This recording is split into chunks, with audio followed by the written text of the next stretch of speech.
Salut tout le monde, soyez les bienvenus dans un nouvel épisode de Cinéma Anonyme, le podcast destiné aux amateurs de films et cinéphiles amateurs. Dans nos versions swap, à tour de rôle, on propose un film à l'autre et on revient la semaine d'après pour en parler. Moi c'est Seb, Moi c'est Yann. et aujourd'hui on parle de Sunset Limited.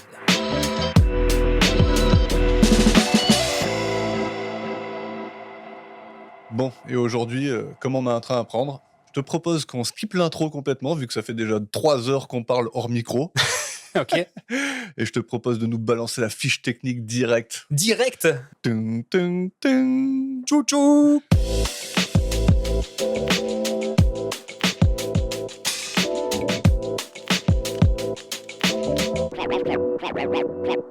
Cinéma Anonyme. On est donc parti pour The Sunset Limited. Téléfilm américain dramatique diffusé sur HBO d'une durée d'environ 1h30 et sorti en 2011. Je t'arrête tout de suite. Oui. Téléfilm. Téléfilm. Jamais au cinéma, il est sorti. Jamais au cinéma. Tu me l'apprends. Ben voilà. Il s'agit de l'adaptation cinématographique de la pièce de théâtre et du roman de Sunset Limited, écrit en 2006 par Cormac McCarthy. C'est pas évident à dire d'ailleurs. Et juste avant de présenter le réalisateur et la distribution du métrage, parce que là t'as voulu qu'on aille un peu plus vite et je suis pas échauffé du tout, on va gentiment commencer cette fiche technique en parlant de son auteur. Connu pour son style dépouillé, sa syntaxe précise et ses récits hantés par la violence, le destin et la foi, Cormac McCarthy a construit une œuvre puissante à travers 12 romans incluant une trilogie. Il connaît en 1992 un large succès avec De si jolis chevaux, qui lui rapporte 2 distinctions littéraires et une version cinéma de son histoire dans le film du même nom réalisé par Billy Bob Thornton en 2000. D'autres transpositions de ses écrits sur le grand écran apparaîtront quelques années plus tard, comme No Country for Old Men des frères Coen en 2007, La Route de John Hillcoat en 2009 et Child of God, réalisé par James Franco en 2013, rien que ça. Ah, je l'ai pas vu celui-là. C'est le seul que j'ai pas vu. C'est vrai ? Mm. Non, moi j'ai vu... bah oui, effectivement, c'est pareil. Ah, c'est le même. Finalement, non, j'ai pas vu le dernier de James Franco, mais j'ai vu, oui, No Country et La Route. À voir peut-être alors. Oui, parce que les 2 précédents sont C'est quand même, monstrueux. quand même de la tuerie. Et le film d'aujourd'hui est monstrueux aussi. Ah, le spoil. Ah ben, en même temps, sinon on le ferait pas, quoi. Avec The Sunset Limited, McCarthy marque une incursion plus directe dans le monde du cinéma, puisqu'il en a lui-même écrit le scénario pour l'adaptation filmique. Il y met en scène la confrontation de 2 hommes que tout oppose, en abordant des thèmes qui lui sont chers, la foi, le désespoir et la parole comme seul refuge, dans un huis clos à l'atmosphère intense entre tragédie antique et réalisme américain. Et parce que toute cette tension repose sur un pur face-à-face d'idées, un véritable duel de convictions, et aussi parce que ça y est, là je suis chaud, il est temps de faire la présentation des protagonistes qui, en plus de nous servir un dialogue philosophique vertigineux tout au long du métrage, sont brillamment interprétés par 2 immenses acteurs, pour ne pas dire 2 véritables monstres du cinéma. Et aussi, dans le coin gauche, représentant la partie défaitiste d'un monde à la dérive, l'homme blanc, instruit mais désabusé, simplement nommé White au générique de fin, et qui est également réalisateur de ce film, j'ai nommé le taciturne Tommy Lee Jones. Yes. Acteur au jeu sobre, souvent brutal et habité d'une gravité intérieure, il arpente aussi de l'autre côté de la caméra une voix singulière en tant que réalisateur. Entre rôle puissant, succès populaire et incursion dans le cinéma d'auteur, il s'est imposé au fil des décennies comme l'une des figures les plus reconnaissables, les plus respectées et les plus exigeantes du cinéma américain. Né le 15 septembre 1946 à San Saba au Texas, la capitale mondiale de la note pécan, pour ton information, Merci. Tommy Lee Jones grandit dans une famille modeste, mais montre très tôt 2 qualités. Un esprit éclairé et un vrai talent pour le football américain. Grâce au sport, il décroche une bourse et intègre la prestigieuse université d'Harvard en 1965. D'accord. Durant 4 ans, il joue au poste de plaqueur offensif, partage sa chambre avec Al Gore, le vice-président des États-Unis de 1993 à 2001, et décroche son diplôme en littérature anglaise avec mention.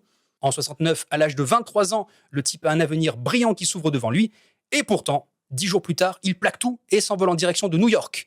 Car au fond, ce qui l'anime bien plus que le sport et les études, c'est le spectacle et le grand écran. Après quelques figurations sur les planches de Broadway, sa carrière débute véritablement en 1970 avec Love Story d'Arthur Hiller, drame romantique adapté du best-seller d'Eric Segal, dans lequel notre jeune acteur est crédité sous le nom de Tom Lee Jones, pour la première et la dernière fois. Durant les années 70, il enchaîne les apparitions dans diverses pièces de théâtre, le soap-opéra On ne vit que 2 fois jusqu'en 1975, 3 téléfilms et des rôles secondaires marquants, comme dans le thriller Les yeux de Laura Mars d'Irving Kershner en 1978 et dans le biopic musical Nashville Lady de Michael Apted en 1980, aux côtés de Sissy Spacek. Mais c'est bien dans les années 90 que la visibilité de l'acteur explose en interprétant des personnages d'envergure complexe et changeants. Citons par exemple Claude Shaw, le puissant homme d'affaires accusé de complot dans le magistral JFK d'Oliver Stone en 91, ou encore Samuel Gérard, le marshal intraitable mais juste dans Le Fugitif d'Andrew Davis en 1993. Rôle qui lui vaudra d'ailleurs l'Oscar du meilleur acteur dans un second rôle, un Golden Globe et sans doute la reconnaissance du grand public. Ah, quand même. Hein.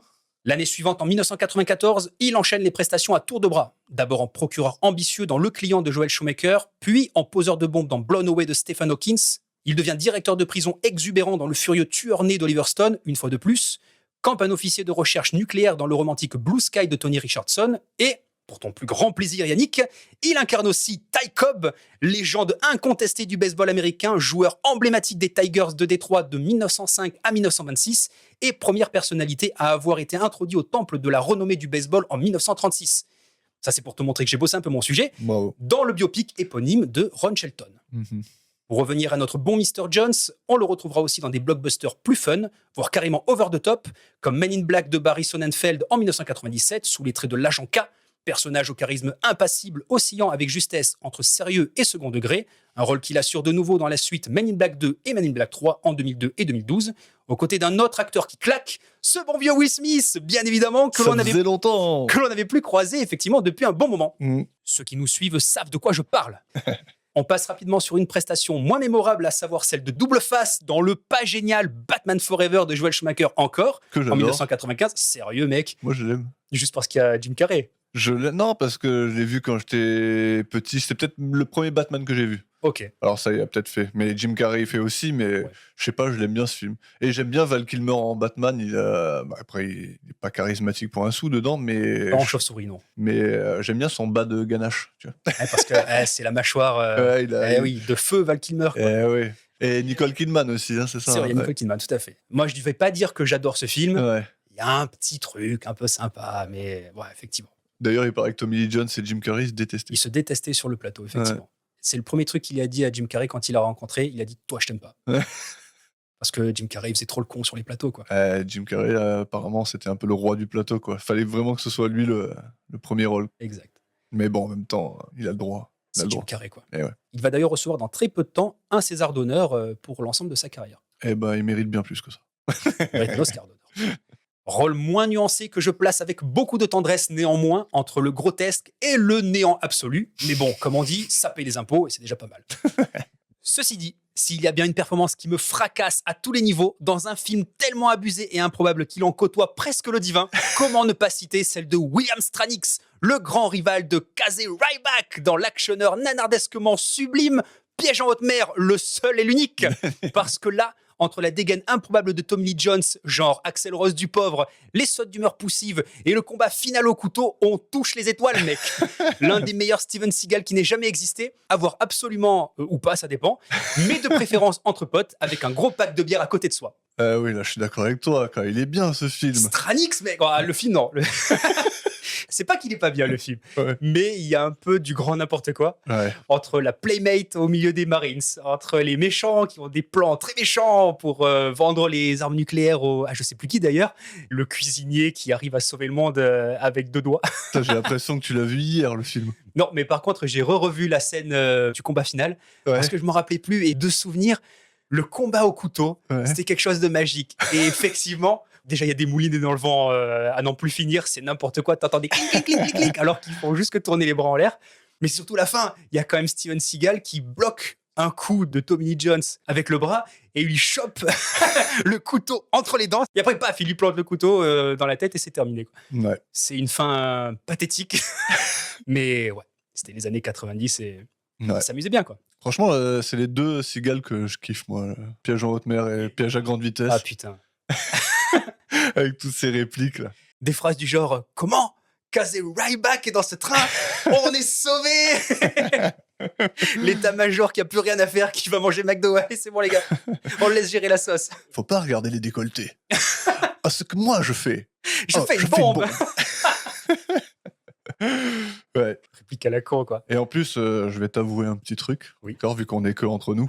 Ouais. Je pense que c'était mes premiers frétillements d'hormones, si tu vois ce que je veux dire. D'accord. Quand elle sort de son gâteau, Ah, là, bah ouais, attends. tu vois, j'étais tout jeune, là, je fais ouh là là, qu'est-ce que c'est? Et ouais, c'était Erika Eleniak. Eh ouais, Elle envoyait du steak. Hein. elle a envoyé du steak. Attends, c'était quoi dans le film? C'était Miss Playboy de juillet ou je sais pas Ouais, quoi. je Là. sais plus, mais c'était ridicule. À voir. À voir, absolument. Avec un pack de bière. Reprenons.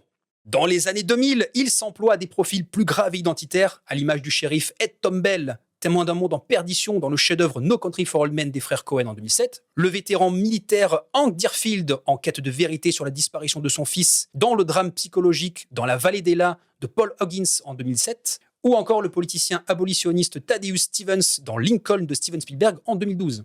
3 prestations saluées qui lui valent plusieurs nominations aux Oscars, aux Golden Globes et aux BAFTA, sans victoire malheureusement. On ajoutera aussi un petit Marvel en 2011 avec Captain America First Avengers, où il endosse l'uniforme du colonel Chester Phillips. Triste à dire, mais Marvel, dans le cinéma américain, c'est presque devenu un passage obligé, quoi. Je trouve même presque admirable les acteurs qui ont refusé des rôles. Ouais. Je peux pas en citer là comme ça, Ah. mais c'est vrai que quand tu commences à réfléchir, il y en a plein qui y sont passés. Ouais, même Jake. Même Jake Gyllenhaal. Pour le coup, il a fait un sacré rôle.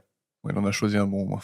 Ouais, Tommy Lee Jones, il apparaît pas longtemps. Ouais. C'est vraiment pour dire merci Ouais. pour les sous, quoi. Ouais, J'ai des voilà. impôts payés. Fallait que je fasse une extension sur ma maison. Par exemple, Ouais. sur mon ranch. J'y viendrai après. Avec 88 films en un peu plus de 50 ans de carrière, Tommy Lee Jones s'est illustré avec justesse dans une grande variété de genres. Du thriller au drame, en passant par le western, le film historique, la comédie, le blockbuster, voire le gentil nanar. Mais au-delà de sa polyvalence, d'autant plus avec le temps qui passe, c'est surtout une gueule. Un physique dur, un regard perçant et une présence qui en impose instantanément dès qu'il entre dans le cadre de l'image, à l'instar de Clint Eastwood que j'affectionne tant, mais ça aussi, chers auditeurs assidus, vous le savez déjà, et qui se retrouvent tous deux à l'affiche de Space Cowboy, réalisé par ce bon vieux Dirty Harry en 2000. Cependant, la force de Tommy Lee Jones ne se limite pas qu'à l'acting. Il a aussi développé derrière la caméra, un peu comme Clint d'ailleurs, un cinéma d'auteur rugueux, souvent centré sur la solitude, la culpabilité ou la justice intérieure. En 1995, il écrit et réalise son tout premier téléfilm, Les Derniers Pionniers, dans lequel il incarne un cow-boy vieillissant, tiraillé entre liberté et responsabilité familiale, entouré de Francis McDormand, Sam Shepard, Matt Damon et Sissy Spacek, une fois de plus. En 2005, il frappe fort avec 3 enterrements, dont il interprète également le rôle principal. Pete Perkins, un éleveur confronté à la mort sans sommation d'un ami mexicain abattu par un agent des frontières. Le film écrit par Guillermo Arriaga, à qui l'on doit Babel et 21 grammes entre autres, est salué par la critique et remporte le prix du meilleur scénario et le prix d'interprétation masculine au Festival de Cannes la même année. En 2011, il réalise The Sunset Limited. Et enfin, en 2014, The Homesman avec Hilary Swank, Mary Streep, Hailey Steinfeld, William Fichtner et John Lithgow. Un western moderne profondément mélancolique et à contre-courant des canons du genre, qui explore l'hostilité de la nature, l'isolement, la folie des hommes et surtout la place des femmes pionnières dans l'Ouest américain. La narration est lente et les protagonistes brisés, souvent en proie à des tragédies silencieuses. Faut que je le voie celui-là. Tu peux, parce que franchement, c'est cool. Ouais. C'est vraiment un bon western.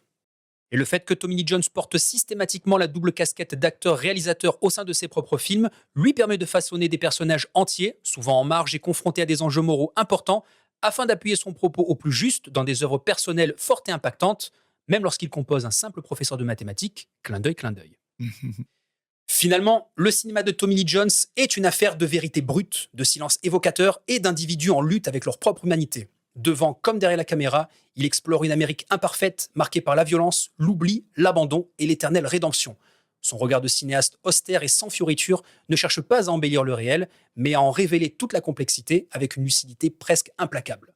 Et petit bonus, il est bilingue en espagnol et il vit aujourd'hui dans un ranch au Texas. Il élève des chevaux et il pratique le polo à haut niveau. Il bouffe de la noix de pécan. Et il bouffe de la noix de pécan, le mec.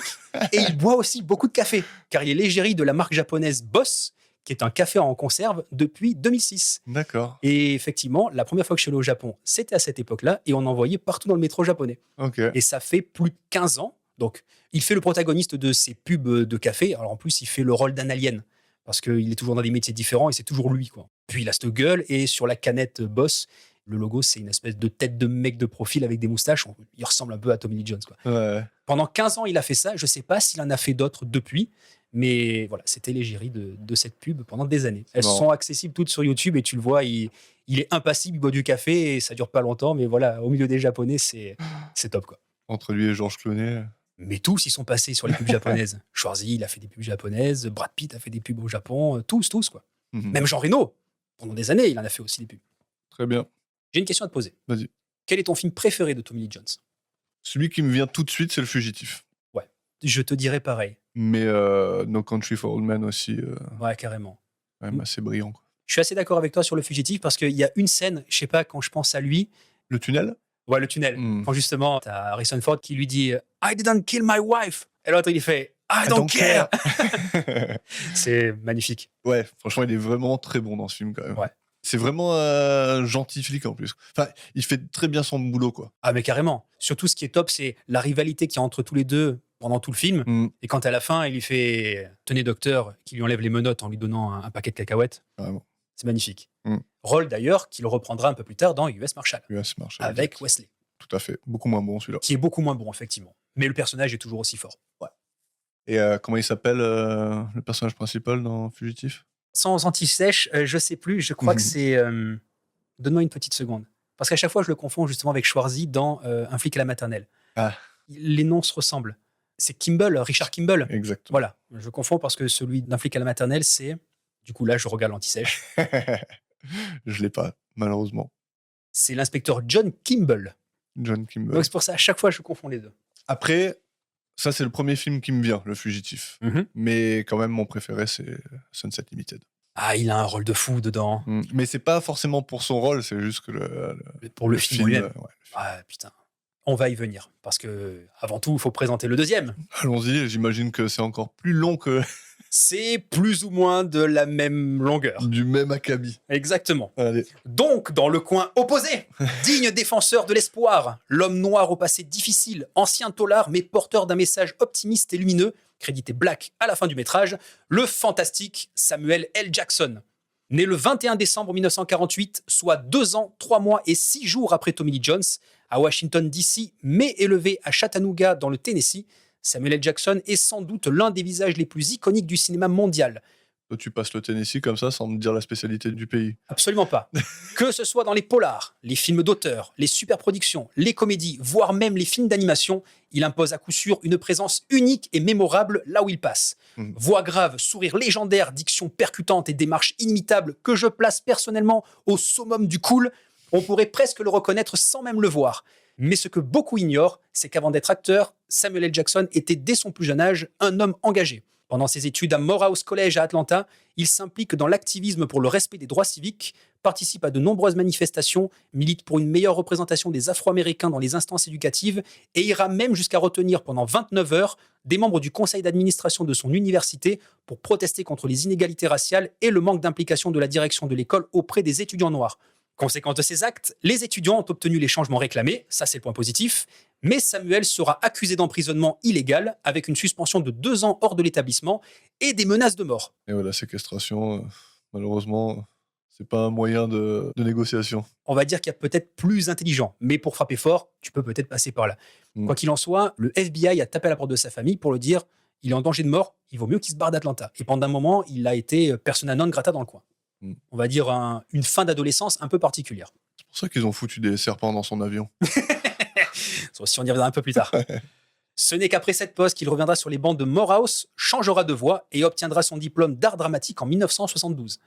Mais très tôt déjà, son assurance, sa maîtrise du verbe et son charisme sont des atouts qu'il met en avant pour appuyer ses idées et sa personne. Durant les années 70 et 80, il joue sur les planches, apparaît dans quelques séries et fait ses premiers pas au cinéma dans de petits rôles souvent méconnus. Il travaille régulièrement avec Spike Lee, qui lui offre plusieurs apparitions, notamment dans School Days en 1988, Do the Right Thing en 1989, Mo Better Blues en 1990 et surtout Jungle Fever en 91, dans lequel il incarne Gator Purify, un junkie pathétique et tragique qui lui vaut le prix du meilleur second rôle masculin au Festival de Cannes, prix créé spécialement cette année-là pour la récompense de sa performance. Ah ouais, carrément. Ouais, carrément. Marquant ainsi sa première récompense internationale. J'ai envie de le dire tout de suite, mais putain, quel charisme ce mec, quoi. Ah, mais Mec, il arrive, c'est bon, quoi. T'as même pas besoin de dialogue, mon pote. c'est lui tout seul. Tu De rigoles. dos, le mec, il est trop fort. Trop fort. Même de loin, derrière un mur, sans Ouais. que tu le voies, il est trop fort. Et tu vois, autant on parlait de Morgan Freeman et de sa voix légendaire, mais Exact. Samuel Jackson aussi, quoi. En plus, par rapport aussi à ce qu'on disait avec Steve dans Les Évadés, Ouais, Samuel L. Jackson, tu lui donnes pas d'âge. ouais, c'est clair. C'est Et clair. t'imagines, il est quand même né en 1948. Ouais, c'est un truc de malade. Il a presque 80 balais, quoi, le gars. J'aurais jamais deviné ça. T'imagines un peu, il a presque 80 ans. Ouais. Et il est toujours là, toujours actif. T'as l'impression que le mec, il a pas d'âge. Ouais. Très, très fort. C'est le genre d'acteur indéniable, quoi. Mais au même titre que Tommy Lee Jones. Mm. D'où le fait aussi que cette fiche technique n'en finisse pas, quoi. Et du coup, je reprends. Je t'en prie. En 1993, il sera à l'affiche de la parodie Alarme fatale de Gene Quintano, du dramatique Menace to Society des frères Yu, que nous avons déjà chroniqué sur ce podcast, et d'un des plus grands films de la décennie, aux côtés de Sam Neill, Laura Dern, Jeff Goldblum et Richard Attenborough. Il s'agit bien sûr du colossal Jurassic Park de Spielberg, sous les traits de l'ingénieur en chef Ray Arnold. Et qui finit mal d'ailleurs. Oh oui. Pauvre de lui. J'allais dire il manque le bras, mais en fait il manquait tout le reste, quoi. Sauf le bras. Mais la véritable explosion, ce sera en 1994, une année importante pour lui comme pour Tommy a priori, lorsque Quentin Tarantino lui confie le rôle de sa vie, celui de Jules Winfield dans Pulp Fiction. Et là, c'est le jackpot. Sa prestance et son jeu millimétré, associés au monologue biblique d'Ézéchiel et les punchlines de l'espace, ont fait de ce tueur à gages impitoyable, spirituel et tellement drôle un personnage du 7e art éminemment culte. Du sur-mesure pour Jackson, qui lui apporte une nomination aux Oscars, un BAFTA remporté et son entrée dans la cour des grands. Dès lors, il enchaîne les rôles avec une intensité folle. Le bon samaritain de Zeus dans Une journée en enfer de McTiernan en 95, l'avocat Carl Lee Halley dans Le droit de tuer de Joel Schumacher en 1996, le prof de physique Trevor Garfield dans 187 codes meurtres de Kevin Reynolds en 1997. Qu'on aurait pu faire, toi et moi. Hein. Qu'on aurait pu et que peut-être un jour on fera, va savoir. Bien. Le maître Jedi Mace Windu dans la prélogie Star Wars de Lucas, Elijah Price, l'homme aux os de verre dans Incassable et glace de M. Night Shyamalan, respectivement en 2000 et 2019, l'agent du Shield Nick Fury dans plus d'une dizaine de films de l'univers Marvel. Il prête également sa voix à Lucius Best, alias Frozen, dans les 2 volets des Indestructibles de Brad Bird, sortis en 2004 et 2018, ou encore au binôme Afro et Ninja dans la série Afro Samurai de 2007 et sa suite Résurrection en 2009, sans oublier bien sûr ses autres collaborations avec Tarantino, dans Jackie Brown en 97, Kill Bill 2 en 2004, très rapidement d'ailleurs, puisqu'il n'interprète que le pianiste du mariage, donc au tout début du film, qui est au fond de la scène d'ailleurs, mais sa présence, elle est là, et ça fait le boulot. Django Unchained en 2012, puis Les 8 salopards en 2015, où il campe à chaque fois des personnages aussi complexes que jubilatoires et toujours mémorables. Sacré rôle, hein, celui de Django. Celui de Django, en plus, il fait vraiment le pourri. Ah ouais, hein. Et t'imagines, si tu te mets un peu à sa place, lui, pendant des années, il a défendu les droits civiques des Noirs américains, et il joue l'homme de main de DiCaprio, qui est peut-être même moins pourri, j'ai envie de dire, que Samuel. Ça se discute. À débattre. Son jeu repose sur une alchimie particulière, il peut être autoritaire, menaçant, violent ou profondément humain, et parfois tout en même temps, sans aucune fausse note. Il possède cette capacité rare à passer d'un registre à l'autre avec beaucoup de facilité, tout en restant crédible, que ce soit dans le biopic Coach Carter, l'action d'un Triple X, le grand divertissement d'un Kong Skull Island, ou encore le what the fuck d'un Snakes on the Plane, comme tu l'as dit tout à l'heure. Car oui, même quand le film est craignos, sa simple présence à l'image font passer le métrage de franchement pas terrible à ouais, mais il y a Samuel quand même. Et ça, c'est pas rien. C'est pas donné à tout le monde. Ça. Exactement. Et du coup, je réitère la question par rapport à Tommy Lee Jones. Quel est ton film préféré avec Samuel ? Celui qui me... Pardon, vas-y, je t'en prie. Celui qui me vient tout de suite, c'est Une journée en enfer. Ok, d'accord. Et est-ce que tu as une scène comme ça particulière qui te saute ? La scène où tu le rencontres. Là où Bruce Willis, il a la pancarte sur lui. Exact. Il arrive dans le Bronx et que c'est Samuel qui lui sauve la peau. Quoi. Pas mal. Moi, il y en a un... Je sais pas pourquoi c'est ce film, parce que c'est pas un film déjà d'une qui est pas bien connu dans l'histoire de sa carrière. Et après, le film quand même vaut le coup d'œil, d'ailleurs, je te le conseille. C'est Black Snake Moan. On reprend encore des serpents, tu vois. Ouais. Où je te raconte pas l'histoire, mais en gros, lui, il est divorcé. Je sais plus, il a eu un problème avec sa femme, je me rappelle plus exactement ce qui se passe. Mais il y a aussi Christina Ricci dedans, qui a le premier rôle, et qui elle est une fille qui est complètement paumée. Il y a plein de raisons pour ça.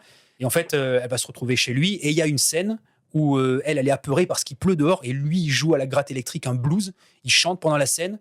T'as le tonnerre, il fait nuit, t'as la gratte qui vibre et lui, en plus, il a 4 dents en or dans la bouche, quoi. Et cette scène, elle déchire. Ouais. Quand j'ai vu le film pour la première fois, je me suis dit, ouh, ça, c'est une scène culte. Ouais. Tu peux y aller. Le film, il a un peu plus d'une dizaine d'années. D'ailleurs, je dirais même qu'il a bien 20 ans pesé, le film. Mais ouais, ça vaut le coup d'œil rien que pour cette scène-là. Quoi. Très bien. Sa filmographie compte à ce jour plus de 150 longs métrages, ce qui fait de lui, selon certains classements, l'acteur ayant rapporté le plus d'argent au box-office mondial. Mais au-delà des chiffres, ce qui frappe avant tout, c'est sa constance, sa capacité à rester fidèle à lui-même, à son style, à sa parole, sans pour autant jouer le même rôle. Et si sa carrière force l'admiration, son engagement personnel mérite tout autant d'être salué. Depuis toujours, M. Jackson fait entendre sa voix contre les inégalités raciales, les violences policières ou encore l'exclusion sociale.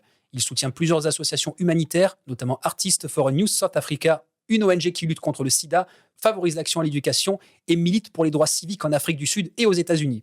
Il participe également à des campagnes de sensibilisation pour la santé publique, l'alphabétisation ou encore le vote. Et à sa manière, sans tambour ni trompette, il continue d'utiliser sa notoriété pour faire passer des messages et éveiller les consciences en Amérique, mais aussi dans le reste du monde. En 2022, l'Académie des Oscars lui remet un Oscar d'honneur pour l'ensemble de sa carrière, un hommage largement mérité pour celui qui, pendant plus de 50 ans, n'a cessé d'enchaîner des rôles emblématiques sans jamais tomber dans la facilité. Un acteur au charisme sans limite, capable d'incarner aussi bien des hommes ordinaires que des héros badass plus grands que nature. Mais surtout, Samuel L. Jackson est un homme fidèle à ses convictions, à ses origines et à ce regard qu'il pose sur le monde, à la fois lucide, engagé et terriblement humain. Un acteur très versatile, je dirais. Oui. Tout en gardant son truc à lui, hein, mais il peut faire tellement de choses. Ah, il peut tout faire, mais vraiment. Et je reprends une fois de plus ce qu'on avait dit dans Les Évadés. Un peu comme Jack Black, il choisit les films en disant « Est-ce que ça va être cool ?»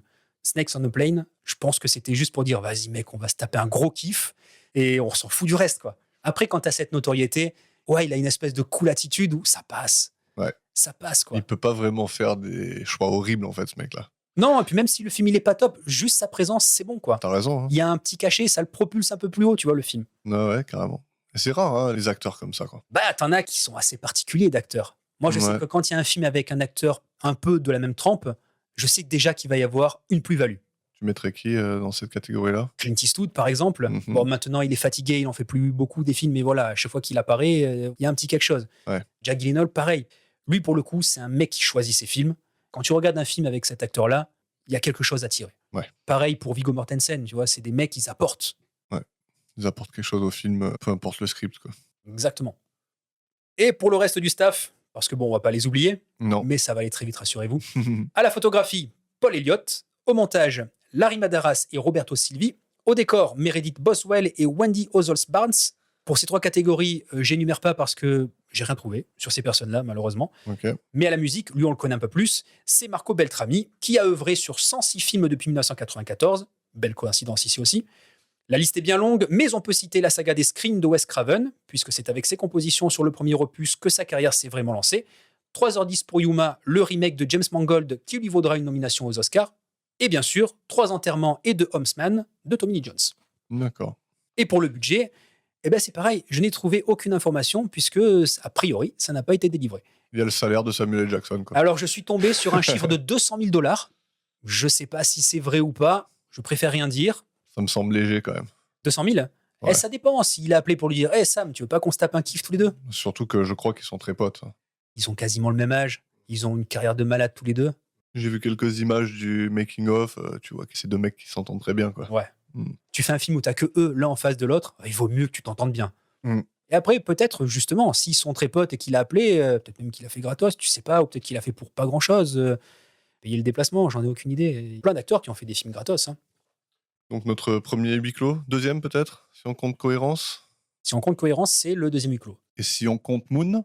Ce qu'on avait dit dans Moon, c'est que certes, c'est un huis clos parce qu'il se passe sur la Lune et qu'il est tout seul, mais il y a plusieurs lieux. Il y a la base, il y a l'extérieur de la base, il y a le module, donc c'est pas vraiment un huis clos au sens littéral du terme. Là, on est dans le pur huis clos. Là, on est dans le pur huis clos ultra minimaliste. Tu peux pas mieux. Non, c'est une pièce, l'action se passe autour d'une table. Point barre. Cohérence, déjà, il y a un peu d'extérieur. Et une voiture à un moment donné. Et une salle de bain. Mais ça reste dans le même périmètre de la maison. Ouais. Est-ce que tu veux que je fasse un petit résumé, là, pour les auditeurs qui ne l'ont pas vu? Allons-y. Alors, c'est tout simplement un homme noir, un homme blanc, parce que c'est comme ça qu'ils sont décrits dans le générique de fin. Exactement. Qui sont dans une pièce, qui discutent, et on apprend assez vite que l'homme blanc a tenté de se suicider en se jetant devant un train, et que l'homme noir l'a sauvé et l'a ramené chez lui. Et c'est la discussion qui s'ensuit. Et voilà. Et si vous voulez savoir de quoi il en retourne, n'hésitez pas à regarder le film et venez reprendre le cours de notre discussion après. Parce que ça vaut le coup. Les deux, d'ailleurs, le film comme la discussion. Tout à fait. La nôtre, pas la leur.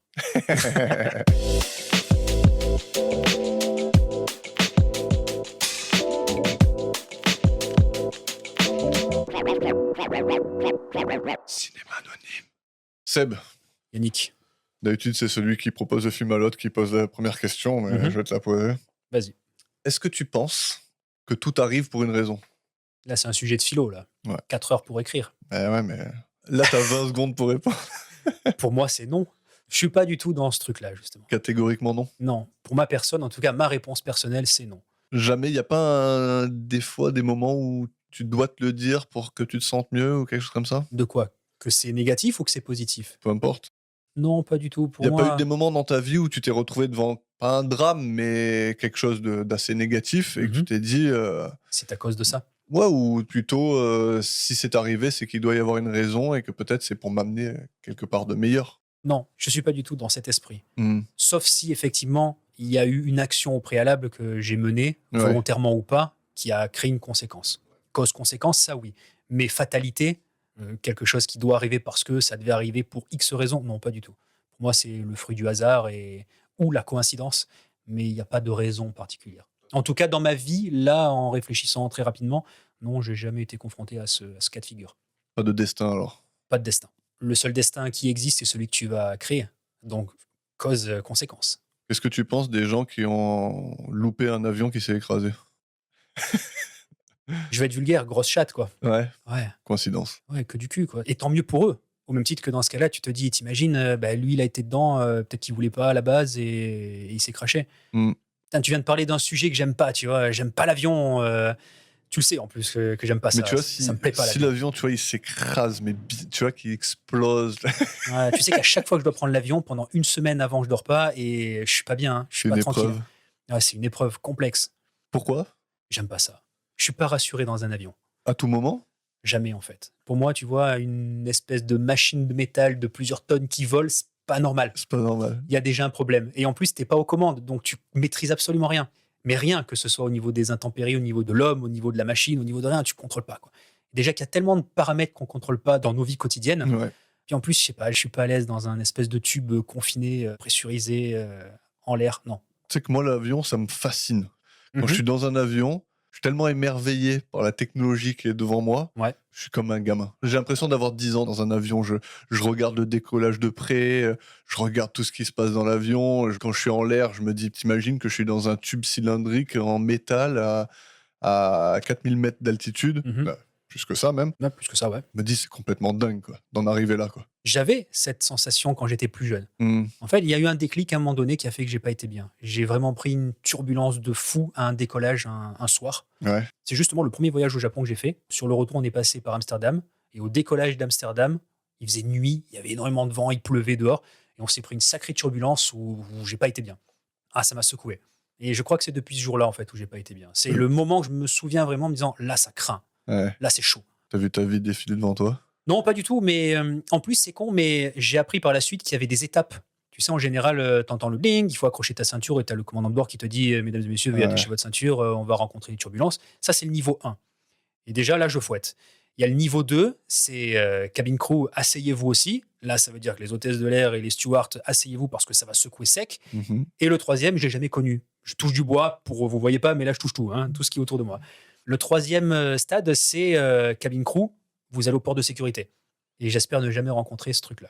Arrête de prendre Et l'avion. j'espère à personne de connaître ce truc-là.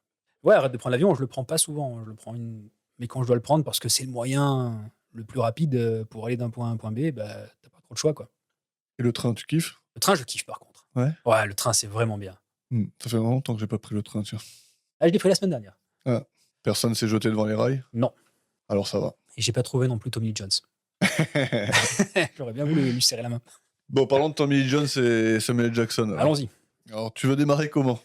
Déjà en parlant du film en lui-même, avant de rentrer dans le propos. De l'aspect du film?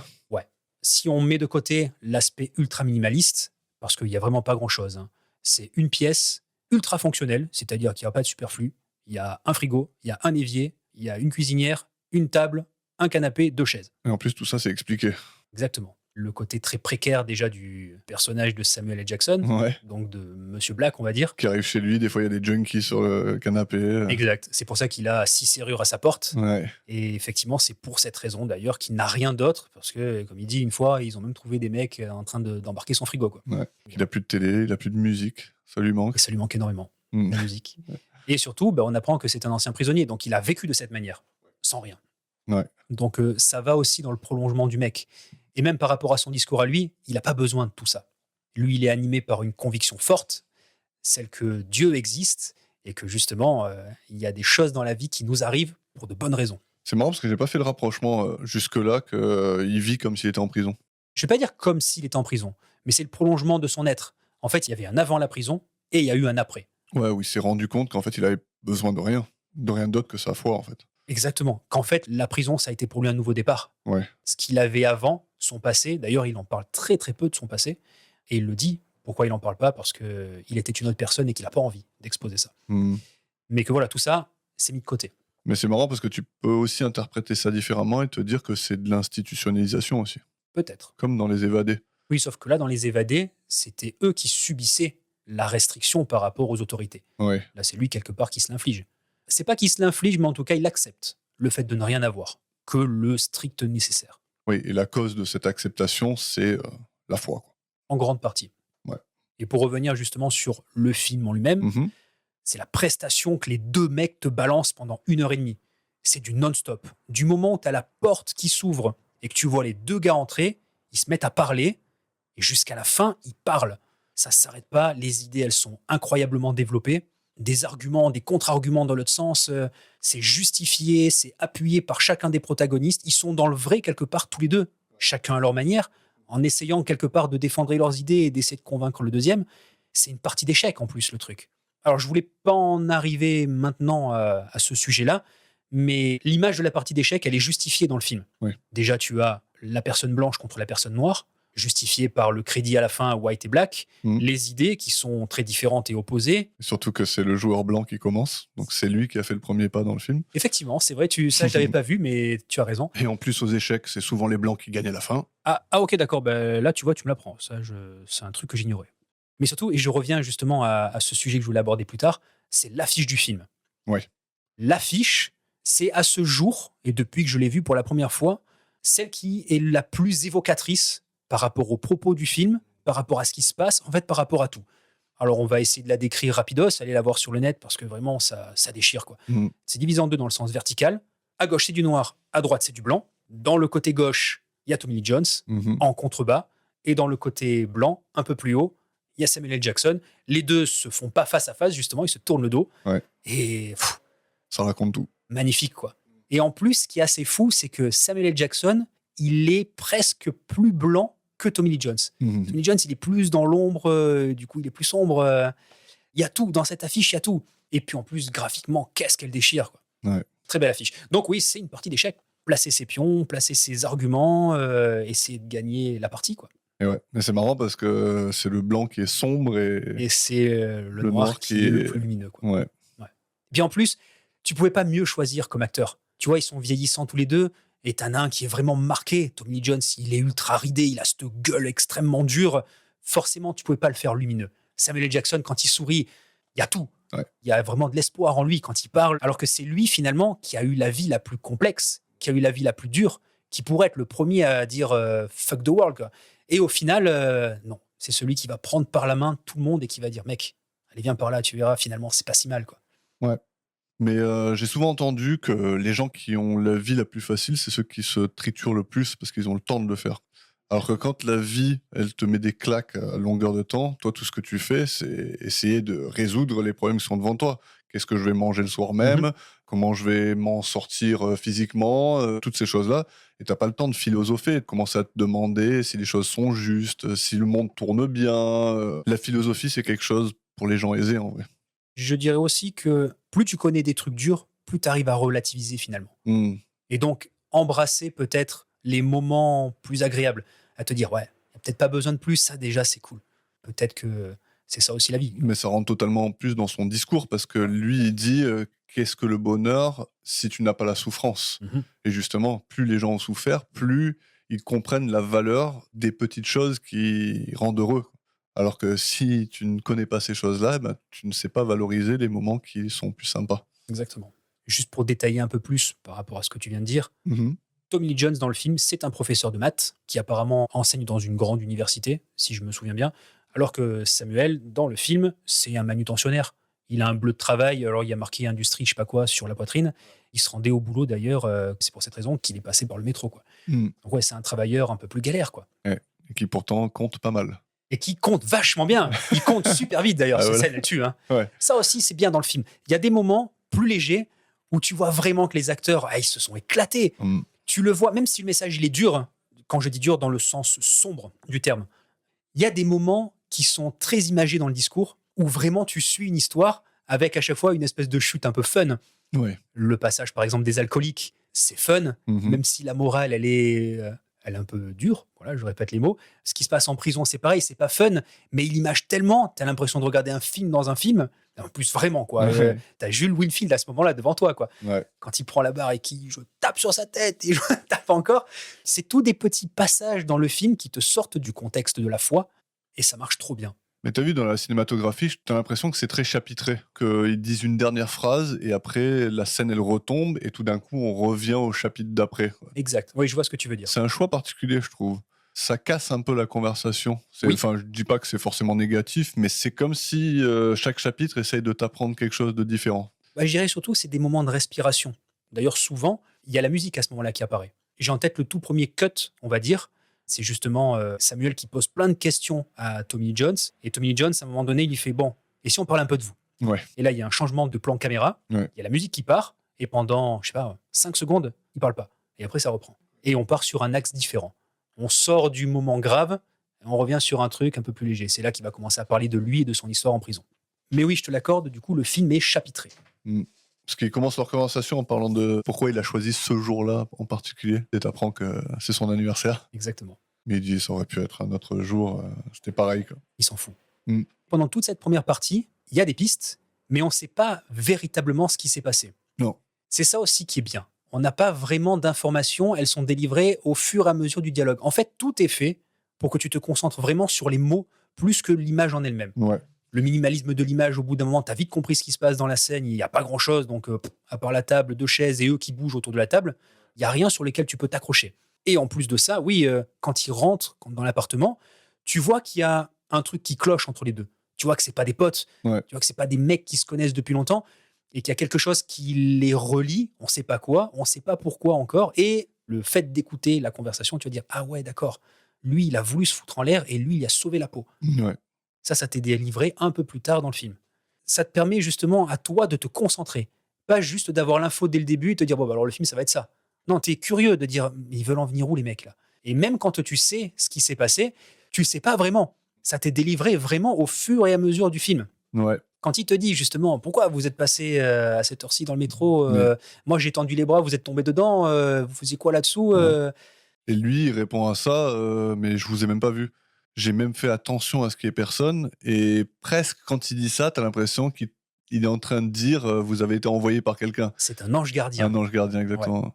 Argument qui va très rapidement être démonté. Ouais, tu veux dire quoi? Déjà par rapport à son passé, Mhm. il a fait des conneries, Ouais. même si tu as un doute. Quand il raconte son histoire, tu as l'impression qu'il est en train de réfléchir. Il le dit, je ne veux pas parler de prison. Bon, je vais raconter une histoire de prison. Et que l'autre, il lui pose une question. Il dit, mais c'est mon histoire de prison, je raconte ce que je veux. Mhm. Et puis, c'est comme ça que ça se passe dans les histoires de prison. Après, ça revient, tu comprends qu'il a vraiment eu des problèmes. Mais c'est surtout la fin. La fin, tu te rends compte que c'est vraiment un homme et qu'il a échoué dans son action. La mission dont il s'est investi. Ah, l'objectif qui s'est fixé. Ouais. Voilà. On spoil, mais vous avez été avertis. Alors, je vais dire un dernier truc sur la mise en scène, tout ça. Ouais. Je trouve quand même que pour un appartement qui est censé être un peu crade, un peu rudimentaire, Ouais. Insalubre presque. ouais, je trouve quand même que l'image est belle, quoi. C'est super beau. Il y a quand même des belles couleurs, je suis sûr que ça raconte plein de trucs, mais il y a des couleurs assez vives à certains moments. Derrière, il y a des fenêtres, Ouais. des fois que tu vois à travers la fenêtre, et c'est très accentué. Souvent, elle fait juste le rebord de la fenêtre, et Ouais. ça fait vraiment des plans super beaux. C'est quand même pas juste crade, quoi. L'appart en lui-même, il est crade. Ouais, c'est censé te dire que c'est crade, Ouais. mais il y a quand même de la lumière là-dedans. Ouais, il est chaleureux, cet appartement. Lui, déjà, sa présence fait que tu te sens bien. Ouais. Tu vois que c'est un endroit qui est safe. Ouais, mais c'est vrai que c'est lui qui le rend safe un peu. Mais oui, carrément. Puis, il y a une espèce de... Pas d'ocre, mais de moutarde. Il Ouais, y a des couleurs un peu chaudes. Ouais. C'est vrai que c'est travaillé. Et ça se voit dès le générique d'ouverture. Mhm. Il présente plein d'éléments de l'appartement de manière, je vais pas dire en macro, mais c'est que des portions à chaque fois, c'est que des détails. Tu as un espèce de t-shirt, je crois, qui est attaché à une poignée de porte qui est pendue. Tu as une petite étagère avec une tasse qui est filmée. C'est très frontal. Tu as l'impression presque que c'est plat, qu'il n'y a pas de volume. C'est bête, mais la première fois que je l'ai vu, ça m'a rapidement fait penser aux réalisations de Wes Anderson. Ouais. Tu vois, ce truc minimaliste, mais hyper bien étudié, hyper bien calé, très bien composé dans l'image, et ça marche super bien. Il y a vraiment un travail au générique qui est beau. La musique, en plus, elle est cool. Ça commence même dans le métro. Effectivement, Et j'ai c'est oublié ce super plan. beau aussi. Ouais. Quoi. Mm. Et après, effectivement, il y a l'appartement. Ouais. Très beau générique. Donc, Yes. ouais, même si c'est un huis clos avec juste 2 mecs qui sont filmés, il y a quand même un travail esthétique de qualité. Ouais. Et après, voilà, pour en venir au sujet du film, Mhm. j'avais un peu peur de parler de ce film. Oui, c'est ce que tu as dit au micro la semaine dernière, Ouais. dans l'annonce de l'épisode. Alors, du coup, pourquoi? Alors, d'abord parce que j'ai peur d'oublier quelque chose, en fait. Ok, d'accord. Parce qu'il y a tellement à dire sur tout ce qu'ils disent. Je pourrais m'arrêter pratiquement sur chaque morceau de dialogue pour exprimer mes pensées sur ce qu'ils sont en train de raconter. Et de montrer les parties louables chez l'un et chez l'autre. Parce que, comme tu dis, ils ont tous les deux un peu raison. Tu comprends leur point de vue. Tu te dis, ouais, bah, c'est plutôt pas mal comment ils pensent Samuel Jackson. Au même titre que, ouais, mais c'est carrément vrai aussi ce qu'il dit Tommy Lee Jones. Ouais, voilà, c'est ça. T'as envie de lui donner raison, sauf que si t'as raison mais que ça te mène à ta perte, est-ce qu'il vaut mieux avoir raison ou est-ce qu'il vaut mieux se bercer d'illusions? Mhm. Ou se bercer, pas d'illusions, mais se bercer de foi, Se rassurer, peut-être. se rassurer. Mais en Mhm. même temps, si t'as pas la foi, t'as pas la foi. Tu peux Ouais. pas faire semblant. C'est plus difficile déjà. Mm. En fait, je me trouve pas assez grand pour ce film. Ouais, je le suis peut-être pas non plus. Hein. Non, mais c'est pour ça que j'ai peur, c'est parce que je ne mérite pas de parler de ce film. D'accord. Ce film est trop profond. Soit je m'y perds totalement et je commence à philosopher pendant des heures et des heures, soit je le laisse tranquille et je dis il est ce qu'il est, chacun peut en tirer ce qu'il veut, et tout ce que je pourrais dire c'est mon point de vue sur le truc, et peut-être ça ne mérite pas ça. Après, le film, il a ça de fort. C'est quelle est la vérité finalement? Il n'y en a pas vraiment. Les deux ont juste, c'est juste un point de vue à suivre. Tu l'embrasses ou tu le rejettes. Ce qui est super beau dans ce film, c'est les idées que chacun déballe et l'écoute que chacun accorde au second. Oui. C'est vraiment une discussion qui est saine. Et c'est triste à dire, mais c'est presque un modèle, tu vois, ce film. De dire, voilà, on est tous différents, ça on l'a tous compris, on le sait tous depuis la nuit des temps, c'est quand même cool d'écouter l'autre. Même si t'es pas d'accord avec lui, écoute-le. Ça ne mange pas de pain, il n'y a aucun problème, ça peut être sain dans une discussion. Ouais, mais tu vois beaucoup plus d'exaspération de la part de White. Bah forcément, lui, il veut se foutre en l'air, il n'a pas le temps de rester là. Toutes les 2 secondes, il dit, il faut que j'y aille. I gotta go. I gotta go. Mais tu vois que des fois, il dit des choses et lui, soit il rigole, Mhm. soit il secoue la tête. Ouais. Il n'a pas le temps, quoi. Mais c'est parce qu'il est au-dessus de ça. Je sais pas s'il est au-dessus, mais à chaque fois qu'il dit « je vais m'en aller », Samuel balance une phrase, qu'est-ce qu'il fait, Tommy? Il se Il rassoit se rassoit. et il reparle. Ouais, parce que t'as vraiment l'impression qu'à des moments précis dans le film, Mhm. tu sens que Black, il a atteint White. En tout cas, t'en as l'impression. Tu te dis, ah, là, il a mis le doigt sur quelque chose et il est vachement pertinent, Black. Il a une façon de tourner les choses où tu fais, t'as bien joué quand même. Ouais. T'as beau être aussi nihiliste que tu le veux, tu te dis, pas mal. Et c'est ça qui m'énerve, c'est que dans ce film, j'aimerais relever chaque truc parce que j'aurais aimé être mieux préparé. Mhm. Pour tout te dire, honnêtement, c'est ce que je t'ai dit tout à avant l'heure. qu'on commence. Exact. J'aurais aimé être mieux préparé parce que j'aurais aimé citer plein de choses, mais en même temps, ça aurait été interminable. Mais tous les moments où Black, justement, il dit quelque chose de pertinent et tu vois que White, t'as l'impression que ça tourne un peu dans sa tête. Mais est-ce que tu penses vraiment qu'il y a un seul moment dans ce film où le personnage de Tommy Lee Jones, il se dit ouais, peut-être qu'il a raison. Ça, je sais pas. Mais après, même s'il est d'accord avec lui, ou en tout cas qu'il lui donne raison sur une idée, sur un principe, ça va pas changer sa vision de la vie et surtout sa vision de comment elle va terminer. Lui, il veut se foutre en l'air, peu importe le temps que ça va prendre, il y arrivera. Même s'il lui dit, d'accord, t'as raison sur toute la ligne depuis le début, je pense pas que ça changerait la finalité du personnage. En revanche, il y a un moment où White, il va montrer un certain apaisement dans son état, c'est quand il mange. Tout à fait. Il va le complimenter et tout. Il a pas faim. Au début, il veut même pas boire, rien du tout. Il va dire, ok, d'accord, juste un café. L'autre, il va lui donner à manger. Bon, d'accord, vite fait. Et il va manger, il va lui dire 3 fois, it's really good. Au début, c'est it's good, Ouais. it's really good. Et à la fin, il le regarde dans les yeux, il fait it's really good. C'est le moment où les deux, voilà, les idées, elles sont mises de côté. Ouais. La discussion, elle s'est arrêtée. Tu as juste 2 hommes qui sont en train de partager un truc, un instant. On peut être humain. On peut être humain, on peut être en désaccord total et pourtant on peut apprécier un truc commun. Mm. Et qu'est-ce qu'il y a de plus magnifique à partager entre tous? Franchement, c'est la bouffe. Ouais, il le dit lui-même. Hein. C'est vrai. Et j'avais lu d'ailleurs un article, parenthèse, qui n'a rien à voir, mais la migration, que ce soit les Italiens quand ils sont partis aux États-Unis, les gens qui ont voyagé pour plein de raisons, À chaque fois, il y a une cohésion au niveau de la différence des peuples, justement par le biais de la cuisine. Les Italiens, quand ils sont arrivés aux États-Unis, c'est pour ça que je prends cet exemple, c'était ce qui était développé dans le documentaire, Ouais. c'est qu'ils ont apporté leur culture gastronomique, leur cuisine. Voilà, ça, c'est un truc qui les a intégrés. Ça a été très compliqué pour eux à New York, il y a eu plein de problèmes dans les années 20, etc. Mais ça, c'est un truc qui les a intégrés d'une certaine manière au pays. Les Japonais, par exemple, aussi, sont allés au Pérou, parce que le Pérou, à un moment donné, avait besoin de main-d'œuvre. Et il y a une colonie de Japonais qui est allée travailler là-bas. Mhm. Et les Japonais ont découvert l'avocat. Donc il y a eu plein de trucs aussi à partir de là qui a mixé les peuples. Ouais. Et après, ça s'est intégré dans leur cuisine à eux. Exactement. Mm. Et de manière générale, la culture culinaire, ça rapproche les gens. Ouais, bah ouais, ça aide à l'acceptation. Quand le mec il t'amène quelque chose que t'as jamais mangé et qui est trop bon, c'est plus facile de lui ouvrir ta porte en fait. Tu découvres en fait, tu découvres qui est l'autre. Mais ça met la lumière sur tes différences en plus. Ouais, tu vois, vraiment, vous n'êtes pas comme nous, mais il y a des bons côtés. Ça te montre direct les bons côtés de la différence. Et puis c'est con, mais quand tu manges, c'est à la fois le moment où tu fermes ta gueule, Ouais. et c'est aussi le moment où tu parles le plus. Mm. Quel merveilleux truc à partager, quoi. Ouais, ouais. Voilà. Mangez, les gars. Mangez, c'est bien. Mangez en groupe. C'est plus intéressant. Ouais. Mangez équilibré, surtout. Mais oui, ce film, c'est dur aussi parce que, en fait, je me retrouve tellement dans White, surtout à une certaine époque. Mhm. Moi, quand j'avais la vingtaine, j'étais dans une partie sombre de ma vie, on va dire. Et quand j'ai vu ce film, White, il mettait juste en parole tout ce que je pensais à l'intérieur, quoi. Je me sens tellement proche de ce qu'il dit. Mhm. Pour moi, bah, il a juste raison sur toute la ligne. Et après, c'est à savoir qu'est-ce que tu veux en faire de cette information. C'est la seule chose qui diffère entre lui et moi, c'est que j'ai pas choisi le Sunset Limited. Mais là, heureusement. Bah ouais, mais sauf que je te promets qu'il y a eu des jours où c'était envisageable pour moi. Parce qu'il y a vraiment des moments dans ce film où il articule la chose d'une façon. Pour moi, c'était comme s'il prenait ce qu'il y avait dans ma tête et il le crachait, quoi.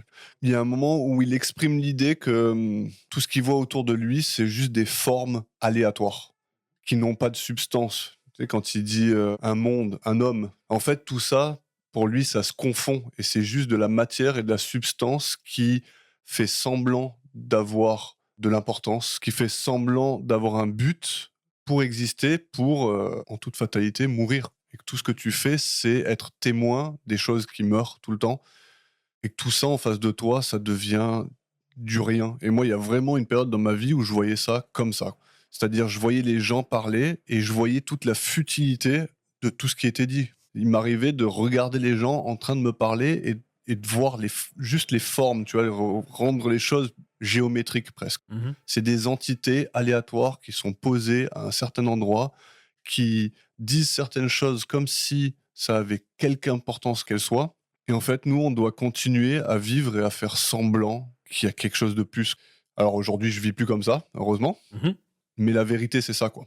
Enfin, en tout cas, pour moi, la vérité, c'est ça. Mais moi, je choisis quand même de me bercer de l'illusion que ce que je fais, c'est important. Et que si c'est pas pour moi, c'est peut-être pour quelqu'un d'autre. Et que ce petit truc qu'on vit, même si je pense qu'au final, c'est futile, il faut que j'y donne de l'importance, sinon ça me permettra pas de vivre. T'as des gens qui sont animés par quelque chose. Ça permet d'avancer. Et quelque part, c'est très juste, tu vois. Chercher encore une fois, un but à ta vie pour dire, bah, ça me permet de mettre un pied devant l'autre et de continuer mon chemin. C'est louable. Après, effectivement, si tu ne penses pas à ces trucs-là, ce qui est le cas de tous les deux, pour moi, une fois qu'on n'est plus là, c'est game over, il n'y a plus rien. Donc, peu importe. Et on sait tous que, voilà, on est peut-être la seule espèce sur la planète à savoir que, bah, à un moment donné, c'est fini. Donc, effectivement, à quoi bon entreprendre, faire quelque chose de grand au quotidien pour te dire, de toute façon, peu importe, ça va amener à rien, à la fin, c'est fini, point barre. Mais il y a quand même du kiff. Il y a des relations, il y a des rencontres, il y a des gens qui vont peut-être te montrer des choses que tu ne connaissais pas, qui vont pousser ta curiosité, qui vont te donner envie de participer à un espèce de grand tout, même si c'est Ouais. pas grand-chose. Juste discuter avec des gens à un moment donné, ça peut apporter un petit plus. Et je pense que c'est le plus important finalement. Plutôt même que de te fixer des objectifs, à dire moi, mon objectif de vie, c'est d'atteindre ça, Ouais. de faire ce truc-là, faut profiter. Profiter simplement en essayant de faire la part des choses. Pour moi, il ne faudrait pas que ça empiète sur, encore une fois, la liberté ou le droit d'autres personnes, quoi. Mais ouais, apprécier tout simplement les jours les uns à la suite des autres. Oui, oui. Après, au fur et à mesure que tu vas te construire, rencontre avec quelqu'un d'autre, des enfants, etc., une continuité de vie à travers une famille, à travers plein de choses. Tu peux raccorder le train de la vie par plein d'événements, par plein de petits moments, même si c'est pas grand-chose. C'est peut-être le plus important. Et je pense que ça, c'est très clairement le discours de Black. Même si derrière, il implique la religion, quelque part, c'est un peu ce qu'il dit. Ouais. Il y a des épreuves, des moments c'est dur, mais il y a des moments c'est cool. Et même si c'est pas grand-chose, c'est ce qui fait la part de ce grand tout qui fait que c'est sympa. Alors, je ferai quand même le distinguo que tu fais souvent, c'est que ça parle pas forcément de religion, mais de foi. Alors, effectivement, il parle de la Bible, donc c'est connoté, Exactement. mais c'est la foi C'est la qui est foi, tout à fait. importante. C'est pas le fait qu'il aille à l'église, c'est Non, pas bien la sûr que non. communauté, Non. c'est pas tout ça, c'est la foi en elle-même. Je parle de religion ici parce qu'il dit Jésus me parle. Hmm. Bon, après, il image aussi le truc. Il lui parle d'ailleurs à la fin. Il parle directement à Dieu. Donc, c'est pour cette raison que je parle de religion, parce qu'il y a le dogme qui chapeaute son discours. Ouais. Mais effectivement, c'est un homme de foi. Et ça lui permet à lui d'avancer et même d'aider les autres. C'est l'objectif d'ailleurs qu'il a dans toute cette conversation. Ouais. C'est d'éviter que M. White sorte et se foute en l'air. Ah, ils se sont investis d'une mission claire. Et qui va endosser de la meilleure manière. Il peut pas faire plus, le gars. À part l'enchaîner sur son canapé, il peut pas. Ouais, sauf que pour en revenir à la question que je t'ai posée, Mhm. est-ce que White, il l'entend, Black?